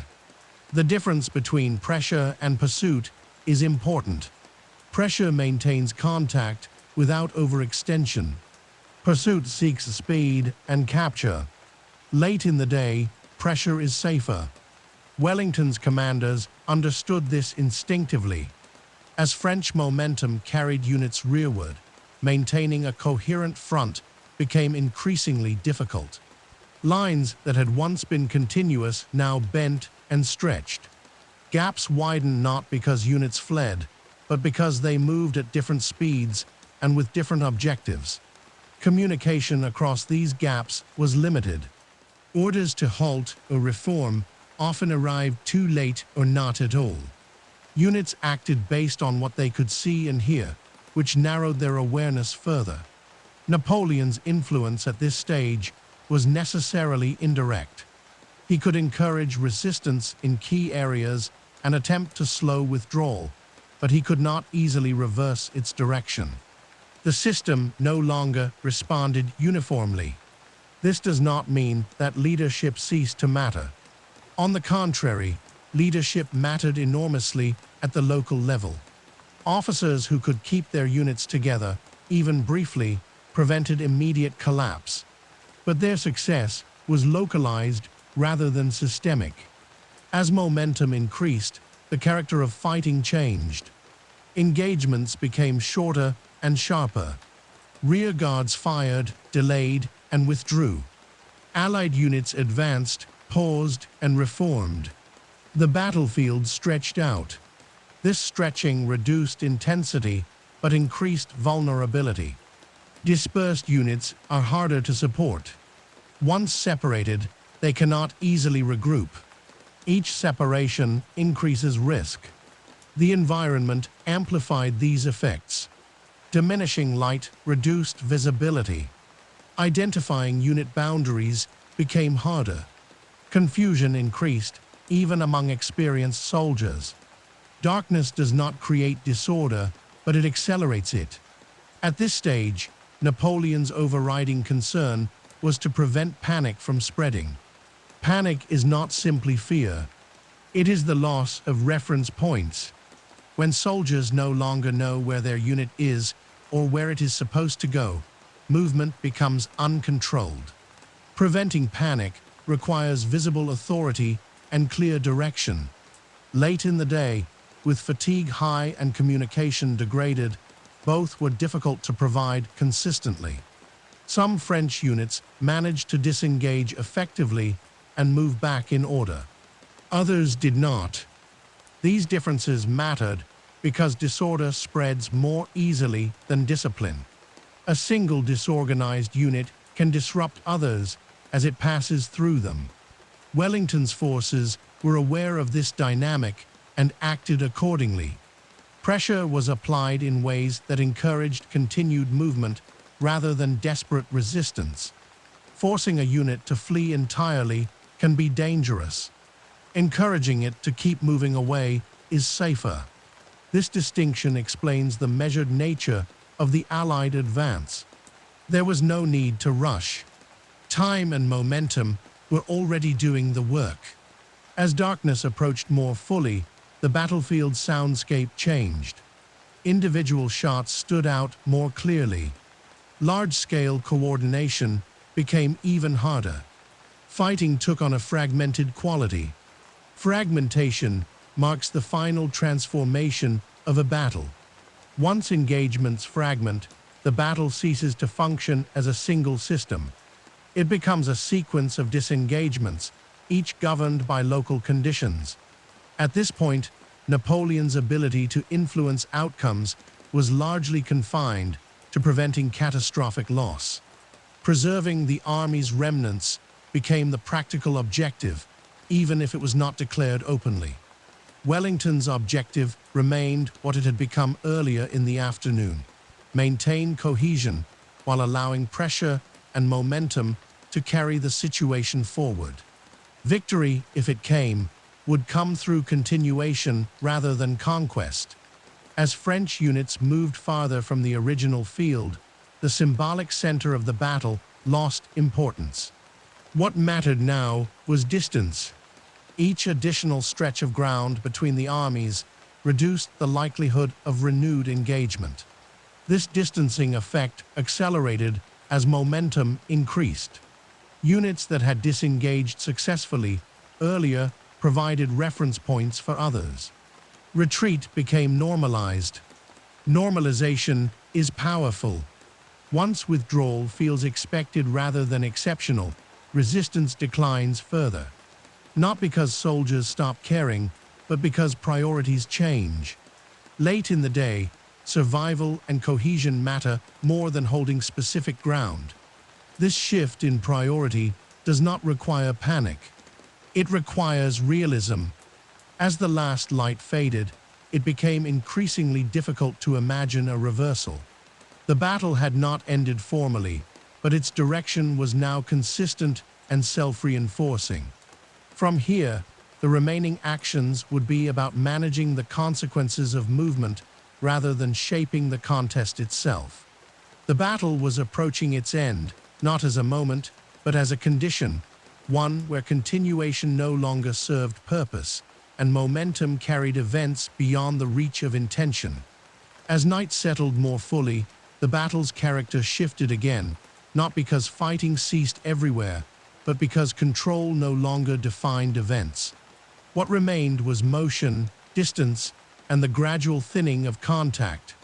The field that had been crowded and contested for hours began to stretch and empty, piece by piece. Earlier in the day, the battlefield had functioned like a surface under pressure. Forces pressed against one another, rebounded, and pressed again. Now it behaved more like a channel. Movement flowed in one dominant direction, guided less by orders than by circumstance. What matters here is that battles often end not when fire stops, but when contact loses purpose. Shots may still be fired, units may still face one another, but the exchange no longer aims to change outcomes. It exists to manage separation. French rearguards continued to operate where possible. Their task was narrow but essential: slow pursuit, buy time, preserve distance. These actions required discipline and courage, but they were no longer part of a broader plan to regain advantage. Each successful delay mattered, even if it lasted only minutes. Time gained allowed other units to move farther away, to reorganize, or simply to escape immediate pressure. In this phase, small acts of control had outsized importance. Wellington's forces maintained their measured approach. Advances were cautious. Units halted frequently to restore alignment. Darkness and fatigue made aggressive pursuit risky. The objective was not to capture everything ahead, but to prevent reformation behind. This approach reflected understanding rather than restraint for its own sake. Late-night pursuit often produces confusion that benefits neither side. Maintaining order ensured that advantage did not dissolve into vulnerability. As distance increased, the battlefield lost coherence. The original lines, ridges, and landmarks that had shaped the day's fighting became less relevant. What mattered now were roads, villages, and the direction of travel. Roads, in particular, became critical. They offered faster movement, but also concentrated traffic. Units converged on familiar routes, sometimes from different directions, creating congestion. Congestion increases friction, and friction increases risk. French commanders attempted to manage this congestion where possible, redirecting units or establishing temporary holding points. These efforts met mixed success. Late in the day, authority competes with exhaustion. Exhaustion changes priorities. Soldiers focus on immediate needs, staying with their unit, avoiding danger, finding direction. Abstract objectives lose force. This is not disobedience. It is human limitation under strain. Some units managed to retain cohesion through the night's early hours. Others fragmented as they moved, not because of panic, but because maintaining alignment under darkness and fatigue is extremely difficult. Fragmentation does not erase experience or discipline, but it limits coordination. Once units fragment, reassembly requires time and space. Both were scarce. Wellington's army, advancing more slowly, avoided many of these problems. Movement was deliberate. Halts were enforced. Units stayed within supporting distance. The emphasis remained on coherence rather than speed. This difference in tempo mattered. Faster movement under retreat increases vulnerability. Slower movement under advance increases control. Late in battles, control is usually more valuable than pace. As night deepened, the sounds of the battlefield changed again. Continuous fire gave way to isolated shots. Commands were shouted less frequently. The field grew quieter, though not peaceful. Quiet in this context did not mean resolution. It meant separation. The opposing forces were no longer locked in a single struggle. They were becoming distinct again, moving apart into different spaces. This separation is a critical indicator. Once armies are no longer shaping one another's immediate actions, the battle's outcome is effectively decided, even if no formal end has been declared. Napoleon's remaining influence lay in managing what could still be managed, preventing complete disintegration, preserving leadership, maintaining enough order that the army could still exist as an institution the next day. This task was immense and its success uneven. Some formations retained enough structure to withdraw in good order. Others dissolved into smaller groups that would take time to reassemble. Wellington's concern shifted subtly as well. The risk of sudden reversal diminished, but the risk of disorder through overextension remained. His forces remained alert, but their posture reflected consolidation rather than contest. The battlefield itself began to return to its ordinary shape. The features that had mattered so much during the day, small rises, farms, lines of sight, lost significance as movement spread outward. What remained was the reality of distance. Each step taken away from the field reduced the likelihood of renewed engagement. Each mile widened the gap between possibility and intention.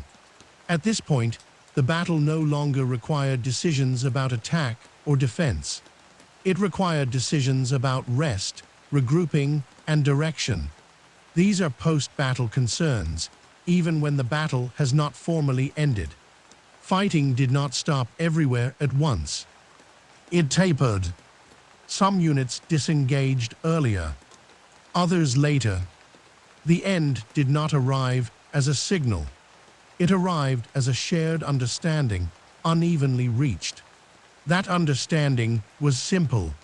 Returning to the earlier conditions of the day was no longer possible. The alignment, pressure, and opportunity that had existed hours before could not be recreated. Once that realization took hold, continuation lost its rationale. Effort without purpose becomes risk. Risk without reward becomes loss. The night absorbed what remained of the battle. Actions became isolated. Intent faded. Structure mattered more than ambition. By the time darkness fully settled over the area, the Battle of Waterloo no longer existed as a contest. It existed as a memory in the making, even if those living through it did not yet frame it that way. The field itself did not announce this change. It simply emptied, slowly and unevenly, as the logic of the day reached its natural limit. As the night deepened, what remained of the battle no longer resembled the struggle that had defined the day. The sounds of organized engagement faded further. What persisted were scattered movements, isolated exchanges, and the practical tasks that follow any large collision of armies. Without announcement or ceremony, the battle slipped into something else. What matters here is that battles rarely end with clarity for those involved. There is no moment when everyone agrees that it is over. Instead, there is a gradual recognition, reached independently in many places, that the conditions which made fighting meaningful no longer exist. For French units still moving through the darkness, the primary concern had become orientation. Finding the correct road, staying with familiar faces, avoiding unnecessary contact. These priorities reflect a shift from contest to survival. This shift does not imply fear in the dramatic sense. It reflects realism. Continuing to fight without coordination, visibility, or support offers no advantage. It only increases loss. Soldiers and officers understood this intuitively, even if they did not articulate it. Napoleon's remaining role during these hours was limited but significant. He could not reshape the situation, but he could influence how it concluded. Preserving the core of the army, maintaining command relationships, and preventing total dispersal still mattered.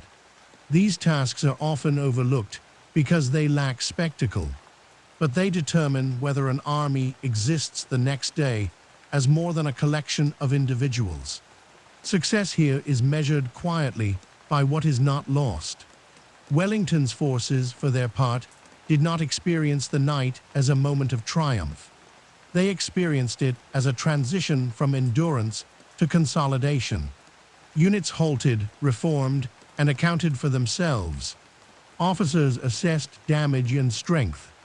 This consolidation mattered because even victory can be undone by disorder. A victorious army that loses cohesion risks exposing itself to counteraction or internal collapse. Wellington's emphasis on order continued even after resistance thinned. The terrain that had shaped the battle during the day now mattered in different ways. Villages provided shelter. Roads guided movement. Landmarks helped orient units in the dark. These ordinary features regained importance as fighting receded. As hours passed, the separation between the armies increased. Not dramatically, but steadily. Each additional mile reduced the likelihood of renewed contact. Each successful regrouping confirmed that the day's contest would not resume. This growing distance was one of the clearest signs that the battle had ended in practice, even if not yet in narrative terms. Armies that no longer influence one another directly are no longer fighting the same battle. Within the French army, recognition of defeat emerged unevenly. Some units understood it quickly, others only later, when attempts to regroup failed or when news filtered through. Defeat is not a single realization. It is a series of adjustments. These adjustments included decisions about where to go, whom to follow, and what to preserve. Equipment was abandoned selectively. Wounded soldiers were prioritized or left behind depending on circumstances. These are the painful calculations that mark the end of organized resistance. On the Allied side, understanding also evolved gradually. The absence of renewed attack, the thinning of contact, and the growing quiet all suggested that the threat had passed. Still, caution remained. Assumptions can be dangerous until confirmed by daylight. This caution reflects experience. Many battles have reversed unexpectedly when victors relaxed too soon. Wellington's commanders ensured that discipline and readiness remained until certainty replaced hope. As the night wore on, reports accumulated. They were incomplete, but their pattern was clear. French forces were no longer attempting to re-engage in strength. Movement was directional and sustained. Resistance was local and temporary. At this point, the battle's outcome no longer depended on decisions. It depended on distance and time. Each hour without renewed engagement made reversal less plausible. The emotional tone of these hours was subdued. There was exhaustion, relief, and uncertainty, but little celebration. Those who had survived were too tired to assign meaning to what had happened. Meaning comes later. For many soldiers, the battle ended not with a final charge or surrender, but with a halt on a dark road, a brief rest, or a quiet realization that no one was coming back to fight. This ordinariness is important. Waterloo did not feel monumental in the moment. It felt like a very long day that finally stopped demanding immediate action. Only later would its significance be framed in broader terms. Only later would it be understood as the end of something larger than the field itself. At this stage in the night, however, that understanding had not yet formed. What existed was simply separation, fatigue, and the practical work of survival. The armies had disengaged not because a signal was given, but because continuation had become meaningless. The logic of the day had exhausted itself. The Battle of Waterloo, as a lived experience, was over, not with clarity, not with ceremony, but with the quiet recognition that the struggle no longer had a future. And with that recognition, history began the slower work of interpretation, while those who had fought began the simpler work of enduring the aftermath. When the last organized movements faded into the night, what remained was not silence in the absolute sense, but the absence of urgency. The battle no longer demanded decisions that could change its course. What it demanded instead were smaller, quieter acts of endurance. tending to the wounded, accounting for missing comrades, finding shelter, and resting where rest was possible. For those who had fought through the day, this transition was gradual. The body often recognizes the end of danger before the mind does.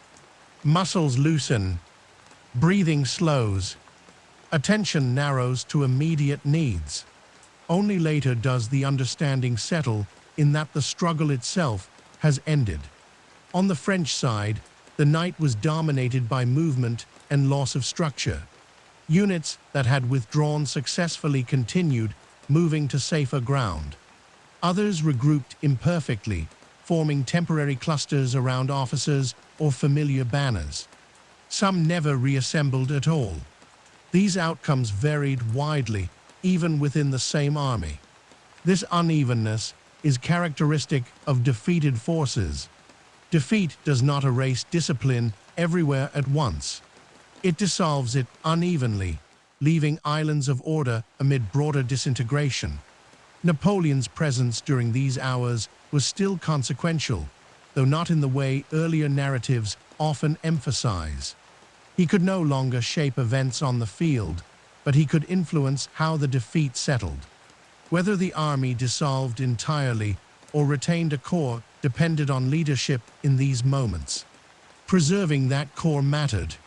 Armies are not only instruments of battle, they are political realities. An army that survives in some form preserves options, even in defeat. An army that dissolves leaves none. Wellington's forces experienced the night differently. Their primary task was consolidation. Units were halted deliberately. Lines were re-established where possible. Guards were posted. Discipline was maintained, even as exhaustion set in. This emphasis on order reflected Wellington's long-standing understanding of victory. Winning a battle is not only about breaking the enemy. It is about ensuring that your own force remains capable the next day. Disorder after success can undo achievement quickly. As morning approached, the field itself changed again. Shapes became clearer. Distances reasserted themselves. What had been confusing in darkness now appeared settled. The space between the armies was real and sustained. This daylight confirmation mattered. It transformed assumption into certainty. Once it was clear that French forces were no longer in position to resume the fight, the battle passed fully into memory. Only then did interpretation begin. Only then did officers and soldiers alike start to frame what had happened in broader terms. During the night, survival had been the priority. With daylight came understanding. For many, that understanding arrived quietly. There was no universal sense of triumph or despair. There was exhaustion, relief, and the gradual recognition that something significant had concluded. The Battle of Waterloo did not announce itself as the end of an era to those who lived through it. It felt like the conclusion of a long, grinding day that had finally stopped asking for more. Its larger meaning emerged later as news traveled and governments responded. Decisions were made far from the field, shaped by the simple fact that one army could no longer impose its will. What mattered most was not the symbolism of the location or the fame of the commanders. It was the practical outcome. One side retained cohesion, the other did not. From that imbalance, everything else followed naturally. Empires rarely fall in moments of drama. They reach limits. They exhaust resources. They lose the ability to continue without unacceptable cost. Waterloo mattered because it marked that limit clearly enough for others to act on it. For Europe, the battle provided closure not through spectacle, but through finality. The cycle of uncertainty that had defined years of conflict could finally be addressed without reservation. For those on the field, however, the battle ended simply, with rest, with quiet, with the slow return of ordinary concerns. The land itself returned to being land. The ridges lost their significance. The farms became buildings again. The roads carried people away rather than toward conflict. In that ordinariness lies the truest ending. History often assigns meaning quickly, but lived experience releases it slowly. The Battle of Waterloo ended not when the last shot was fired, but when the need to keep fighting disappeared. And once that need was gone, the world, gradually and without urgency, moved on.